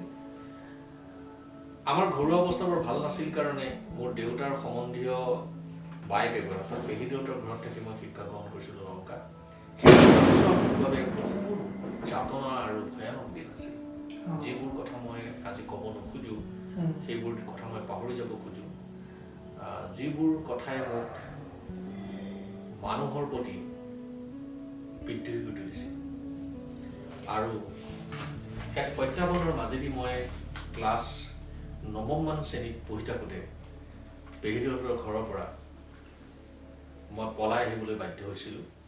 আৰু পৰৱৰ্তী কালত ৰবি শৰ্মা নামৰ এজন শিক্ষকৰ ঘৰত থাকি মই বাকীখিনি পৰীক্ষা পাতি আদি দিছিলোঁ। সেয়াতে মোৰ বাবে বহুত দুখৰ কথা আছিল। আৰু আমাৰ দেউতাই কোনোদিনে আমাক সুখত ৰখা নাছিল, কিন্তু বিদ্যালয়ৰ কাপোৰ কানি কিতাপ পত্ৰ এইবোৰ দেউতা মায়ে যোগাৰ কৰি দিছিল। সেইটোত আমাক কোনোদিনে অৱহেলা কৰা নাছিল। তথাপিও দেউতাৰ প্ৰতি মোৰ এটা খং আছিল যে আমাৰ 6জন ভাই ককাই বাই ভনীৰ ভিতৰত 5জনে যদি খাব পাৰে নিজৰ ঘৰত থাকি, মই কিয় খাব নোৱাৰোঁ? এনেধৰণৰ বিদ্ৰোহ এটা হৈছিল। আৰু সেই বিদ্ৰোহৰ কালতেই মই উচ্চতৰ মাধ্যমিক বিদ্যালয় বা ডিগ্ৰী পঢ়ালৈকে মই নিজেই ধন উপাৰ্জন কৰিছিলোঁ। আৰু ধন উপাৰ্জন কৰি পেলাই মই পঢ়া শুনা কৰিছিলোঁ। এই ধন উপাৰ্জন মই কেনেকৈ কৰিছিলোঁ? মই গাঁৱে নাৰিকল সংগ্ৰহ কৰিছিলোঁ, তামোল পাণ সংগ্ৰহ কৰি পেলাই বজাৰত বিক্ৰী কৰিছিলোঁ। আৰু সেই টকাৰে সৈতে মই পঢ়িছিলোঁ। আৰু আজি মোৰ ক'বলৈ দুখ লাগে, আপুনি মোক অলপ আগতে সুধিছিলে যে আবকাৰী বিভাগৰ বিষয়ে মই কিয় হওঁ। কাৰণ মই মদ বনাইছিলোঁ। মদ বনাই পেলাই মই বিক্ৰী কৰিছিলোঁ। সেই টকাৰে সৈতে মই পঢ়িছিলোঁ। আৰু সেই মদ খাই পেলাই এবাৰ কেইজনমান মানুহে মোৰ বনাই থকা জংঘলতেই তেওঁলোকে তাতেই মাৰপিট কৰিছিল। আৰু সেইদিনাখন মদ বনোৱাটো মই বন্ধ কৰি দিছিলোঁ। তেতিয়া মই খুব সম্ভৱ হায়াৰ ছেকেণ্ডেৰী মানত পঢ়ি আছিলোঁ। তেতিয়াই মই মদ বনোৱা বন্ধ কৰি দিছিলোঁ। আৰু সেই তেতিয়াই মই প্ৰতিজ্ঞা কৰিছিলোঁ যে মই ভয়ংকৰ ধৰণৰ বেয়া কাম এটাৰ সৈতে মই আগবাঢ়িছোঁ। আৰু মই যদি ভৱিষ্যতে কিবা হ'ব লাগে তেন্তেহ'লে মই জানিম এই ঘাটিবিলাক ক'ত আছে। গতিকে মই আবকাৰী বিভাগৰ বিষয়ে আনো। গতিকে সেই ধৰণৰ দুৰ্যোগৰ মাজেৰে মই পাৰ হৈ আহিছোঁ। আৰু এই ক্ষেত্ৰত মোক পৰৱৰ্তী কালত অসম আন্দোলনৰ সময়ত এজন মানুহৰ সৈতে চিনাকি হৈছিল। তেওঁ হৈছিলে গুণনাকান্ত ভট্টাচাৰ্যী। তেওঁ কামপুৰৰ নাগৰিক। তেওঁ প্ৰিন্সিপাল হিচাপে অৱসৰ গ্ৰহণ কৰিছিল এখন উচ্চতৰ মাধ্যমিক বিদ্যালয়ৰ। তেওঁ মোক নিজৰ পুত্ৰসম জ্ঞান কৰিছিল। আৰু মোৰ পৰৱৰ্তী কালত তেওঁ বহুত ধৰণে সহায় কৰিছিল। এতিয়া তেওঁ পৃথিৱীত নাই। তেখেতৰ আত্মাই য'তেই আছে শান্তিৰে থাকক। তেখেতে কৰা সেই সহায় মই কোনোদিনে পাহৰিব নোৱাৰিম। এনেকৈ মই ডিগ্ৰী পাছ কৰাৰ পিছত অগ্ৰদূত কাকতত মই লেখা মেলা কৰিছোঁ। অসমৰ সৰ্বান্ধ কাকতবিলাকত লেখা মেলা কৰিছোঁ। তেতিয়া কাকতত লেখা মেলা কৰিলে পইচা পাইছিলোঁ। আৰু আমি এখন সাপ্তাহিক কাকতত মই নিজে চাব এডিটৰ হিচাপে, উপসম্পাদক হিচাপেও মই কাম কৰি মই পঢ়া শুনা কৰিছিলোঁ। আৰু এটা সাংঘাতিক ধৰণৰ জীৱন পৰিক্ৰমাৰ মাজেৰে মই আগবাঢ়িছোঁ। কেতিয়াবা প্লেটফৰ্মতো থাকিছোঁ, কেতিয়াবা খাব নোপোৱাকৈও মই পাৰ কৰিছোঁ। ইমান প্ৰত্যাহ্বান। আৰু মোৰ দাদাৰ প্ৰতি মই খুব কৃতজ্ঞ। মোৰ ডাঙৰ দাদাৰ প্ৰতি খুব কৃতজ্ঞ। আমি যেতিয়া পথাৰত কাম কৰি অহা, আমাৰ ঘৰত খাবলৈ নাথাকে, খুব ভোক লাগে।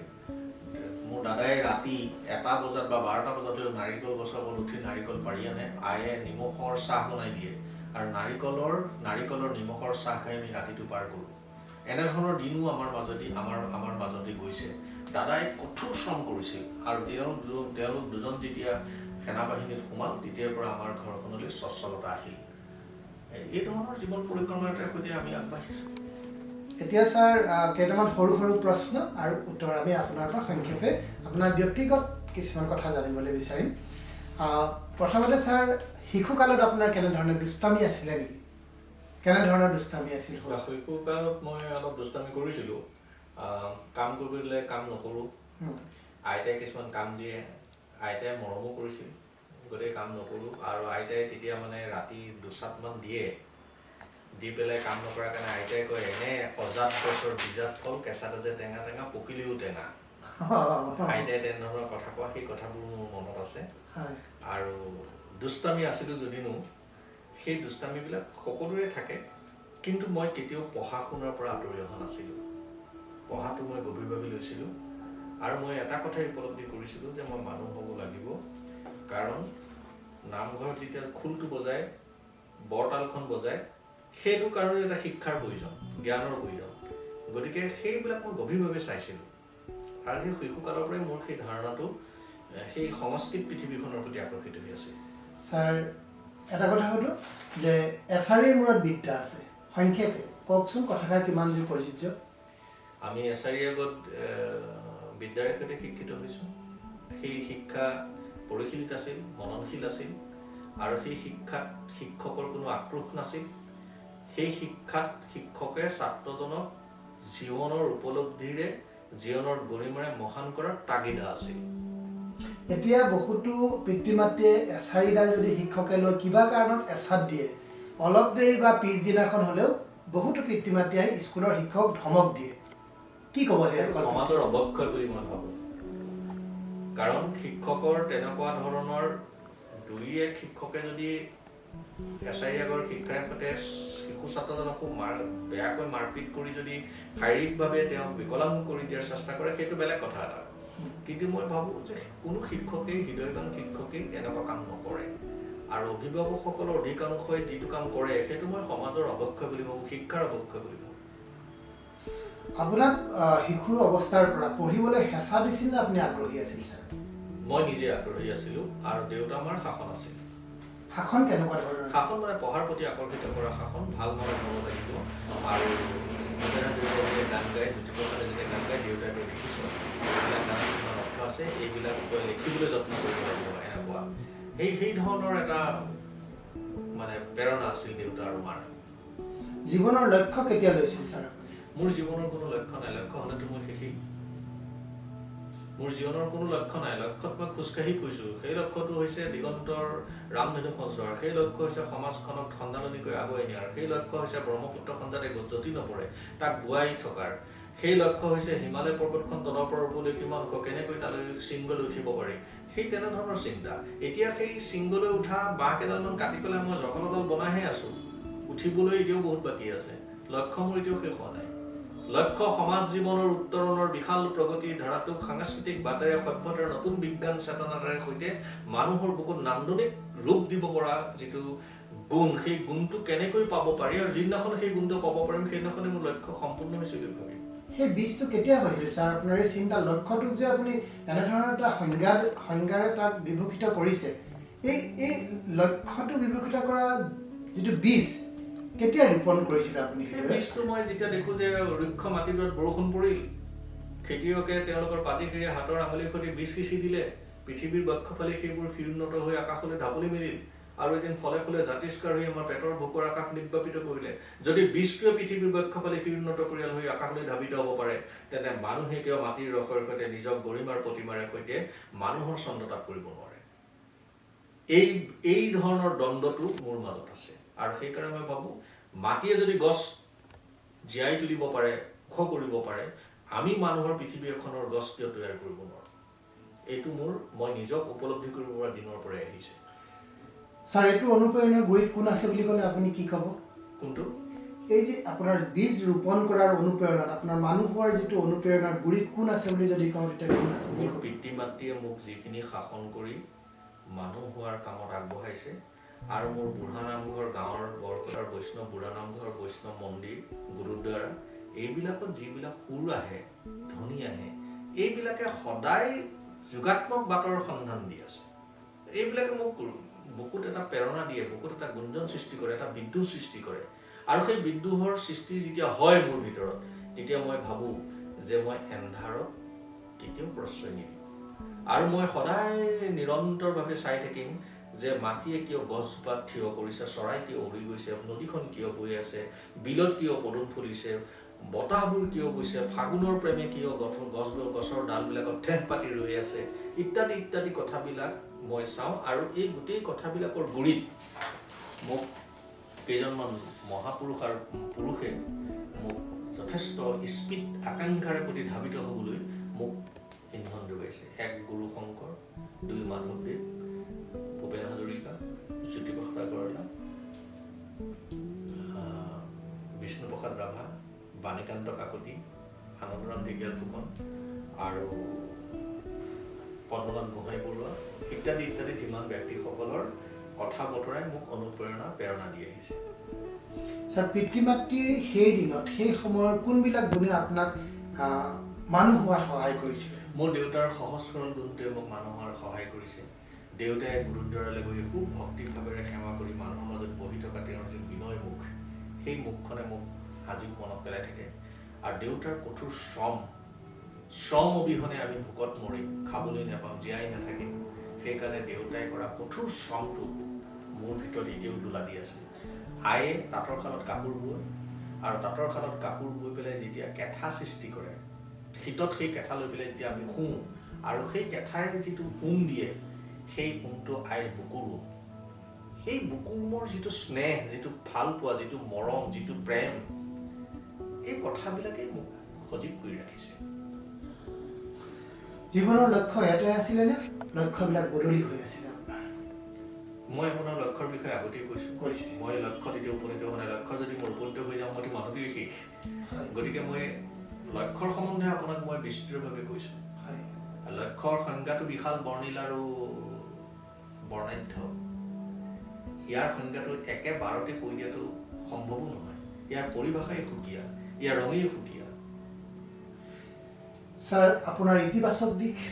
ইতিবাচক দিশ কিতাপ পঢ়া, সমাজ এখনক একগোট কৰি সমতল, সমৰুল, সমতাল, সমদলৰ পদধ্বনি শুনা, আৰু সকলো মানুহ ধৰ্মভেদে একেলগে সমবেত হোৱা এখন মানুহৰ পৃথিৱী চোৱা। ছাৰ, নেতিবাচক দিশ আপোনাৰ? নেতিবাচক দিশৰ প্ৰতি মই কোনোদিনেই নিজে দৃষ্টি দিয়া নাই। যিবোৰ নেতিবাচক কথা বতৰাই মানুহক অশান্তি দিয়ে, উত্তেজনা দিয়ে, সেই দিশবিলাকক সদায় মই প্ৰত্যাখ্যান কৰি আহিছোঁ। তেনে দিশৰ প্ৰতি মই বৰ বিশেষ বিশ্লেষণ নকৰোঁ। আজৰি সময়বিলাক ছাৰ কেনেকৈ পাৰ কৰে? আজৰি সময় বুলিতো মোৰ কোনো সময়ে নাই। মই চৰকাৰী চাকৰি কৰোঁ। অৱসৰৰ সময়খিনি যিখিনি আজৰি সময় হয়, মই লিখোঁ, গান গাওঁ, কিতাপ পঢ়োঁ। গতিকে অনাবৰতে মই কিবা কথা চিন্তা কৰি থাকোঁ। আজৰি সময়খিনি মই এনেই অবাবত খৰচ নকৰোঁ। সংক্ষেপে আপোনাৰ প্ৰেম? প্ৰেম বুলি যদি মই কওঁ, তেনেহ'লে মোৰ প্ৰথম প্ৰেম বৰকলা, দ্বিতীয় প্ৰেম অসম, তৃতীয় প্ৰেম ভাৰত। এই মোৰ প্ৰেম। সংক্ষেপে আপোনাৰ পৰিয়াল ছাৰ? মোৰ পত্নী কবিতাৰাণী সিং, তেওঁ অসম চৰকাৰ এটা বিভাগৰ মুৰব্বী।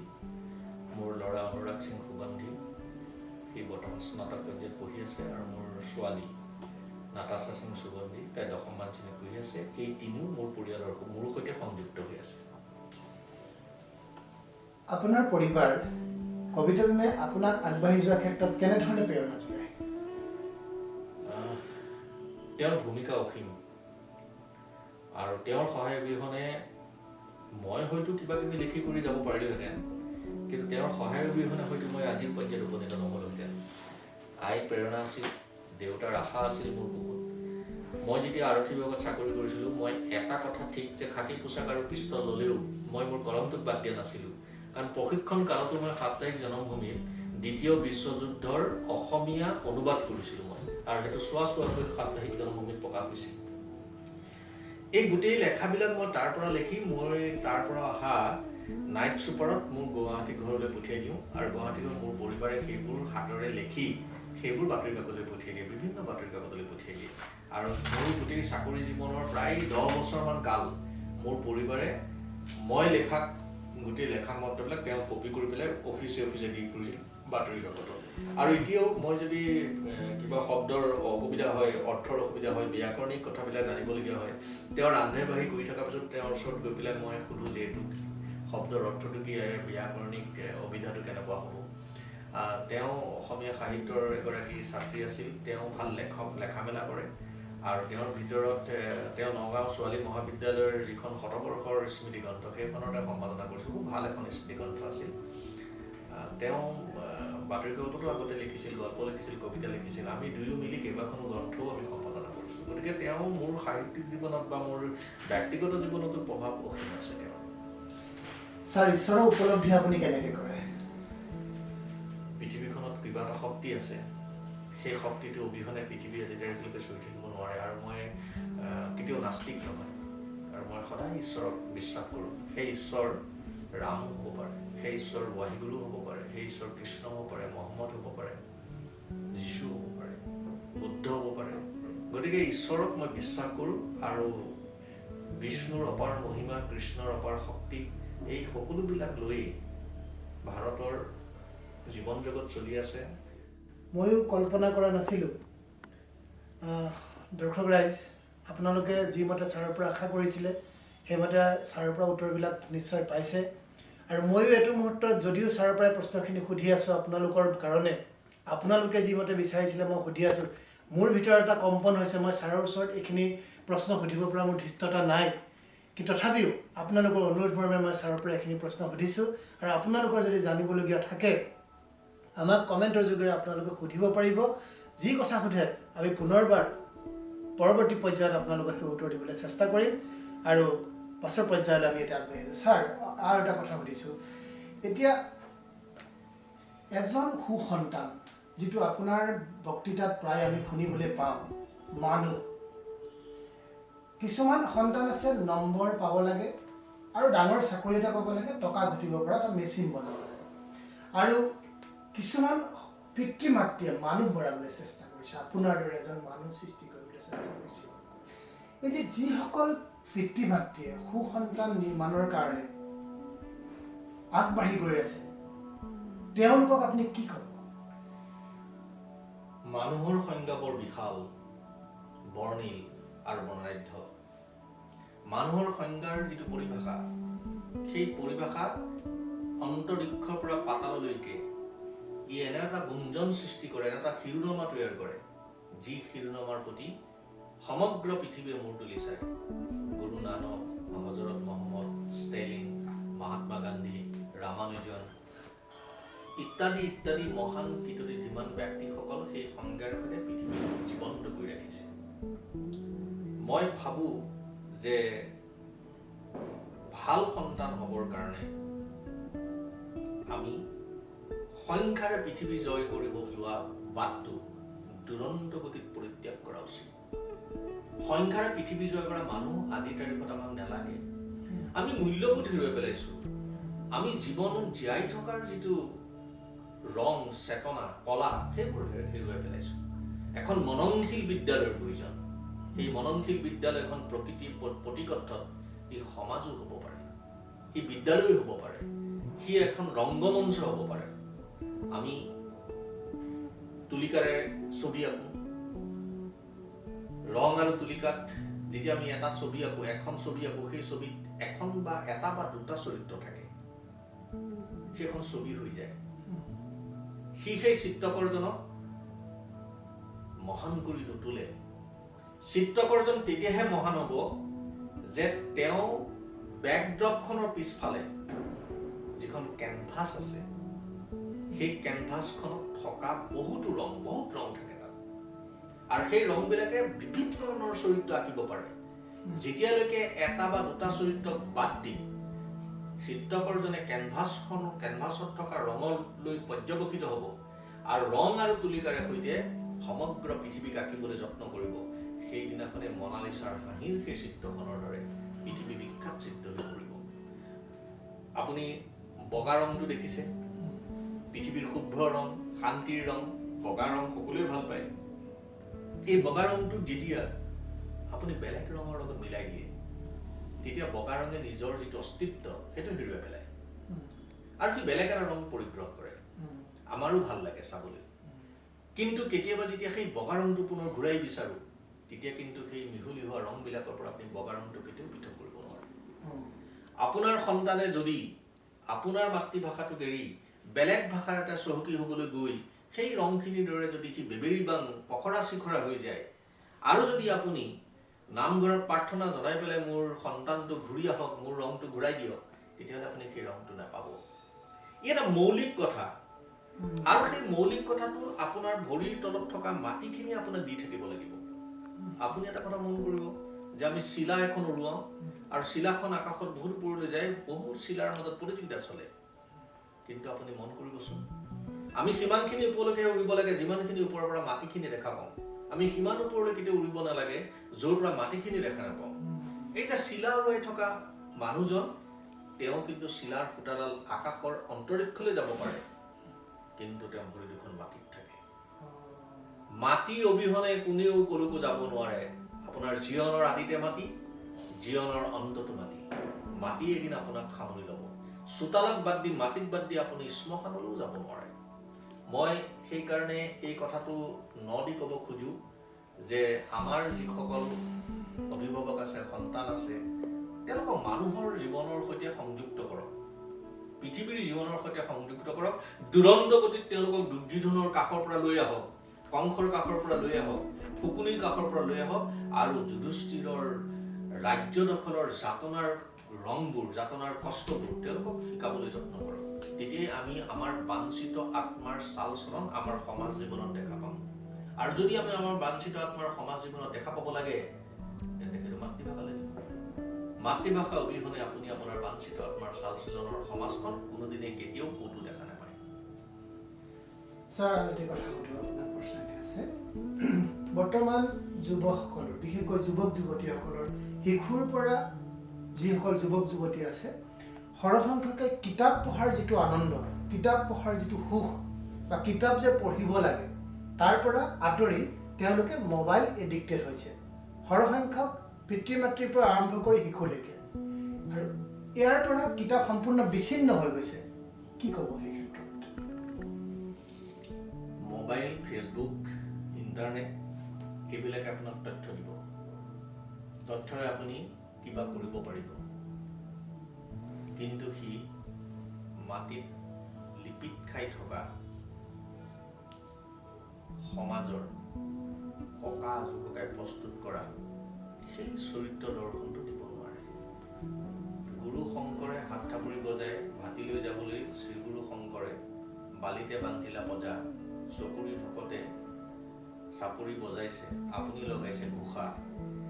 এই পৰম সত্যৰ উপলব্ধিটো কৰিব নোৱাৰে। গতিকে মই ভাবোঁ যে মোবাইলৰ প্ৰয়োজন আছে। আজি ব্যস্ত পৃথিৱী ৰূপান্তৰ হৈছে, পৰিৱৰ্তন হৈছে পৃথিৱী, হাতৰ মুঠিত পৃথিৱীখন সোমাই পৰিছে। এনে ক্ষেত্ৰত মোবাইলৰ বা ফেচবুকৰ, ইণ্টাৰনেটৰ এইবোৰৰ প্ৰয়োজন আছে, কিন্তু সেইবোৰ প্ৰয়োজন কৰিব পৰাকৈ আমাক কিহে অনুপ্ৰাণিত কৰে, কিহে সমৃদ্ধ কৰে, কিহে আমাক জীপাল কৰে, আমি কিয় সেইবোৰ কৰিবলৈ, কিহৰ পৰা আমি উৎসাহিত হ'লোঁ, সেই পৰম সত্যৰ বীজটোৰ কথা পাহৰি আজি এচাম যুৱক যুৱতীয়ে কেৱল মোবাইলত অনেকে বেয়া কামতো লিপ্ত হৈছে, অনেকে ভাল কামতো লিপ্ত হৈছে। মই আপোনাক এটা কথা কওঁ যে আমাৰ যিসকল অসমীয়া সাহিত্যৰ বা অসমীয়া সমাজ জীৱনৰ ধীমান কীৰ্তি ব্যক্তি আছে, সেই ব্যক্তিসকলৰ ইণ্টাৰনেটত যদি আপুনি বুটামটো টিপি দিয়ে, তেওঁলোকৰ যিটো জীৱনপঞ্জী, এই জীৱনপঞ্জীবিলাক আপুনি দেখা পাব। আৰু এই কামটো কিন্তু কোনো বয়সস্থ মানুহে কৰা নাই। এই কামটো আমাৰ এচাম যুৱক যুৱতীয়ে কৰিছে, শিক্ষিত যুৱক যুৱতীয়ে কৰিছে। আৰু সেই শিক্ষিত যুৱক যুৱতীৰ সংখ্যাটো অতি কম, খুব কম। গতিকে মই ভাবোঁ যে এই যিটো প্ৰৱণতা আমাৰ ছাত্ৰ ছাত্ৰীসকলৰ মাজত আহিছে, এই প্ৰৱণতাটোৱে ছাত্ৰ ছাত্ৰীসকলৰ শৈক্ষিক জীৱনতো বহুত বেয়া ধৰণে প্ৰভাৱ পেলাইছে। মোবাইল নহ'লে তেওঁলোকৰ কোনো কাম নহয়, এনেধৰণৰ কথা বতৰাবিলাক হৈছে। মই প্ৰাথমিক বিদ্যালয়ত পঢ়িছিলোঁ, কলপাতত লিখিছিলোঁ, নিয়ৰত সেই কলপাতখন ঘৰৰ ছালত থৈছিলোঁ, ৰাতিপুৱা বিদ্যালয়লৈ লৈ গৈ শিক্ষকক দেখুৱাইছিলোঁ, আখৰ বেয়া হ'লে শিক্ষকে মাৰপিট কৰিছিল। আৰু সেই যে যিটো চেতনা, সেই চেতনাৰ সৈতে আমি ময়ো মোবাইল ব্যৱহাৰ কৰোঁ, কিন্তু আমি সেই ধৰণৰ মোবাইল ব্যৱহাৰ নকৰোঁ যি মোবাইলে আমাক এখন অন্ধকাৰ পৃথিৱীলৈ লৈ যায়, আমাক এখন হিংসাৰ পৃথিৱীলৈ লৈ যায়, আমাক এখন অসৎ পৃথিৱীলৈ লৈ যায়। সেই কামটো আমাৰ ছাত্ৰ ছাত্ৰীসকলে বা নতুন প্ৰজন্মই বা অভিভাৱকসকলে বা বৃদ্ধ লোকসকলেও সেই কামটো কৰা উচিত নহয় আৰু কৰিব নালাগে। মোবাইলৰ যিখিনি বস্তু আমাক প্ৰয়োজন, সেইখিনিতে আমি সীমাবদ্ধ থকা দৰকাৰ।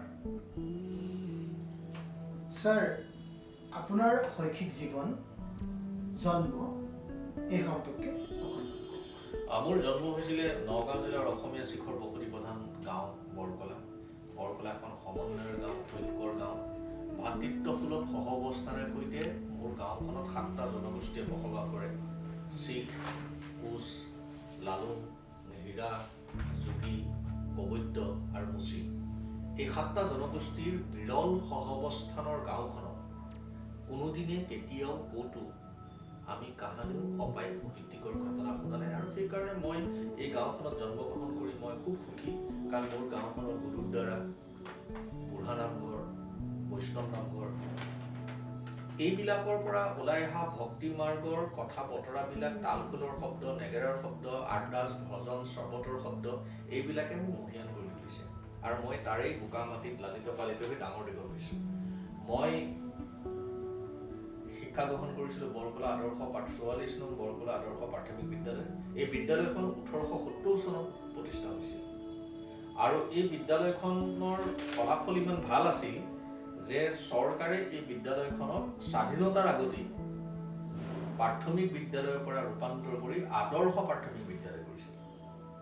তাৰপিছত মই হাইস্কুল পৰ্যায়ত মই লংকা নগাঁও জিলাৰ লংকা হাইস্কুলত পঢ়িছিলোঁ। উচ্চতৰ মাধ্যমিক বিদ্যালয়ত পঢ়িছিলোঁ মই দক্ষিণপাট উচ্চতৰ মাধ্যমিক বিদ্যালয়ৰ পৰা পাছ কৰাৰ পিছত মই নগাঁও মহাবিদ্যালয়ৰ পৰা স্নাতক হৈছিলোঁ আৰু গুৱাহাটী বিশ্ববিদ্যালয়ৰ পৰা মই স্নাতকোত্তৰ ডিগ্ৰী লৈ গুৱাহাটী বিশ্ববিদ্যালয়ৰ পৰাই মই PhD কৰিছিলোঁ অসমীয়া আধুনিক গীতত জাতীয় প্ৰেম আৰু ভৱিষ্য চেতনা এই বিষয়ত। তাৰপিছত মই বিভিন্ন ধৰণৰ চেমিনাৰ বিভিন্ন ধৰণৰ আলোচনা চক্ৰ এইবিলাকত মই অসমৰ শৈক্ষিক জীৱন ভাষিক জীৱন অৰ্থনৈতিক জীৱন সামাজিক জীৱন সম্প্ৰীতিৰ জীৱনৰ বিষয়ে মই মোৰ নিজৰ অভিমতখিনি ব্যক্তিগত পৰ্যায়ত যিমানখিনিলৈকে পাৰোঁ মই কৰি আহিছোঁ। তাৰপিছত ছাৰ এতিয়া এজন আৰক্ষী শীৰ্ষ বিষয়া আপুনি সিমানখিনি শেষৰ পৰ্যায়লৈকে কওকচোন। মই 1997 চনত আৰক্ষী বিষয়া হিচাপে কামত যোগদান কৰিছিলোঁ। মই আৰক্ষী বিষয়া হ'ম বুলি কাহানিও ভবা নাছিলোঁ। মোৰ একান্ত ইচ্ছা আছিল মই শিক্ষক হোৱাৰ, আৰু শিক্ষক যদি মই নহওঁ তেতিয়াহ'লে মই হ'ব বিচাৰিছিলোঁ আবকাৰী বিষয়া। আবকাৰী বিষয়া কিয় হ'ব বিচাৰিছিলোঁ সিও এটা কাহিনী আছে, সেইটো বৰ দীঘল হ'ব। মই কওক ছাৰ, অকণমান কওক। ৰাইজে সেই কথাটো মই পিছৰ প্ৰশ্নলৈ আহিলোহেঁতেন, কিন্তু আপুনি যিহেতু ক'লে আমিও জানো যে আপুনি মানে সুৰাৰ কবলত পৰি অসমৰ গাঁৱে ভূঞে বহুতো ধৰণৰ মানুহৰ সংসাৰ বিধ্বস্ত হৈছে আৰু সেই বিধ্বস্ত হোৱা ঘটনাবিলাক মই নিজ চকুৰেও দেখিছোঁ। গতিকে মই ভাবিছিলোঁ যে সমাজৰ পৰা মত নিৰ্মাণ কৰিব পাৰি নেকি, আৰু যদি মত নিৰ্মাণ কৰিব লাগে মই বিভাগটোৰ এজন বিষয়া হ'ব লাগিব। আৰু সেইকাৰণে মই ACS পৰীক্ষা দিওঁতে মোৰ যিখন ফৰ্ম ফিল আপ কৰিছিলোঁ সেই ফৰ্ম ফিল আপত মাত্ৰ এটা পোষ্টেই দিয়া আছিলে আবকাৰী অধীক্ষক। তাৰ বাহিৰে কোনো পষ্টৰ বিষয়ে মই লিখা নাছিলোঁ। কিন্তু মই কেনেকেই DSP পালোঁ, DSPটো আবকাৰী অধীক্ষকতকৈ ওপৰৰ পোষ্ট আছিল, গতিকে চাগে মোৰ নম্বৰ বেছি আছিল, সেইকাৰণে মই ইয়ালৈ আহি গ'লোঁ। সি যি কি নহওক সেয়া মোৰ প্ৰথম অৱস্থাত দুৰ্ভাগ্য বুলি ভাবিছিলোঁ, আৰু পিছৰ অৱস্থাত মই সেইটো মোৰ সৌভাগ্য বুলি ভাবিছিলোঁ। কাৰণ আৰক্ষী বিভাগত সোমোৱাৰ পিছত মই এখন সমাজ দেখিছোঁ, যিখন সমাজত প্ৰতিদিনে এচাম ভাল মানুহে ভাল কাম কৰিবৰ কাৰণে নিৰন্তৰ চেষ্টা কৰি আছে। আৰক্ষী বিভাগত সোমোৱাৰ পিছত মই আৰু এখন সমাজ দেখিছোঁ, যিখন গেলা গাঁতৰ পিটনিতকৈ দুৰ্গুণ নহয়, কাঁইটীয়া হুলেৰে আৱৰা এখন সমাজ। প্ৰতি মুহূৰ্তে দুৰ্নীতি, ধৰ্ষণ, ভ্ৰষ্টাচাৰ, গুলী বাৰুদৰ আতংকময় পৰিৱেশ, এইবিলাকৰ মাজত অন্য এখন সমাজে পৃথিৱীখনক জয় কৰিব খোজে। এই দুইখন সমাজৰ মাজৰ যিটো দ্বন্দ্ব, সেই দ্বন্দ্বটোক নিঃশেষ কৰি এখন মানুহৰ সমাজ দিবৰ কাৰণে আৰক্ষী বিভাগে, সেনা বাহিনীয়ে কাম কৰি আছে। আৰু মই ভাবোঁ যে মই অতি পবিত্ৰ বিভাগ এটাত কাম কৰিছোঁ, আৰু এই পবিত্ৰ বিভাগটোত মই নিজে গৰ্ববোধ কৰোঁ। মোৰ পৰ্যায়ত মই গৰ্ববোধ কৰোঁ। মই বাকীসকলৰ কথা মই ক'ব নাজানো। বহুত ভাল বিষয় আছে আমাৰ অসম পুলিচত, আৰু বহুত বেয়া মানুহো আছে। ভাল আৰু বেয়া সকলোতে থাকে। সত্যৰ বিৰুদ্ধে অসত্য থাকে, এন্ধাৰৰ বিৰুদ্ধে পোহৰ থাকে, ন্যায়ৰ বিৰুদ্ধে অন্যায় থাকে। আমাৰ বিভাগতো আছে। কিন্তু আমাৰ বিভাগৰ বুজন সংখ্যক মানুহৰ চৰিত্ৰগত দৰ্শনটো অতি সবল আৰু সুস্থ হোৱাৰ কাৰণে আৰু জনগণমুখী হোৱাৰ কাৰণে আপুনি মোৰ সন্মুখত বহি মোক প্ৰশ্ন সুধি আছে, আৰু মই আপোনাৰ সন্মুখত বহি উত্তৰ দি আছোঁ। যদি সেই পৰিৱেশটো মোৰ বিভাগৰ মানুহখিনিয়ে কৰি নথলেহেঁতেন, আজি আপুনি মোৰ সন্মুখত বহি প্ৰশ্ন কৰিব নোৱাৰিলেহেঁতেন, ময়ো উত্তৰ দিব নোৱাৰিলোহেঁতেন। কিন্তু মই এটা কথা ভাবোঁ, ইমানখিনি গুণেৰে সৈতে সমৃদ্ধ বিভাগটোৰ কথা কোৱাৰ পিছতো মই ভাবোঁ যে খাকী পোচাকযোৰে এদিন মোক এৰি থৈ যাব, কিন্তু মোক কলমটোৱে কোনোদিনে এৰি থৈ নাযায়। মোৰ আমৃত্যু পৰ্যন্ত কলমটো মোৰ লগত থাকিব, আৰু যিদিনাখন মোক খাকী পোচাকযোৰ এৰি থৈ যাব, সেইদিনাখন মই বসবাস কৰা এলেকাটোত মোক যাতে সমাজৰ প্ৰতিজন মানুহে নমস্কাৰ এটা দিয়ে, বা নমস্কাৰ এটা নিদিলেও সন্মান সহকাৰে যাতে মোক এষাৰ মাত দিব পাৰে, ময়ো যাতে সন্মান সহকাৰে তেওঁলোকক ব্যৱহাৰ কৰিব পাৰোঁ, এই পৰিৱেশটো মই বিচাৰোঁ। আৰু মই আৰক্ষী বিভাগত চাকৰি কৰিছোঁ এইটো কাৰণেই যে মই মৃত্যুলৈকে কোনো ধৰণৰ অশান্তি নোহোৱাকৈ শান্তিৰ সৈতে মোৰ সমাজখনত বসবাস কৰিব পৰা যায়, তাৰ বাবে চেষ্টা কৰোঁ।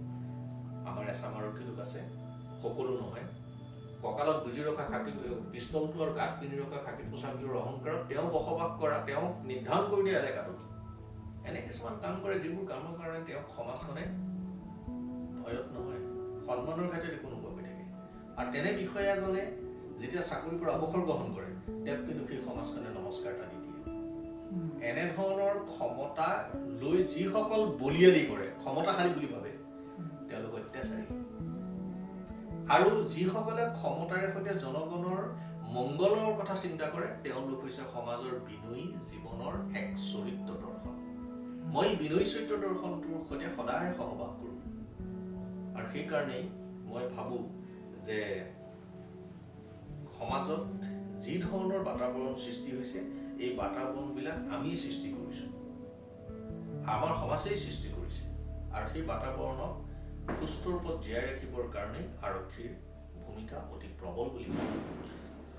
ছাৰ, যিসকল আৰক্ষীয়ে ক্ষমতা পোৱাৰ পিছত অহংকাৰত মচগুল হৈ পেলাই মানুহক চিনি নোপোৱা হৈছে, আপুনি যিহেতু আৰক্ষী বিষয়া, এজন শীৰ্ষ বিষয়া, সেই আৰক্ষীয়ে প্ৰকৃততে সুৰক্ষা দিব লাগে, সাধাৰণ জনসাধাৰণৰ হিতটো চিন্তা কৰিব লাগে।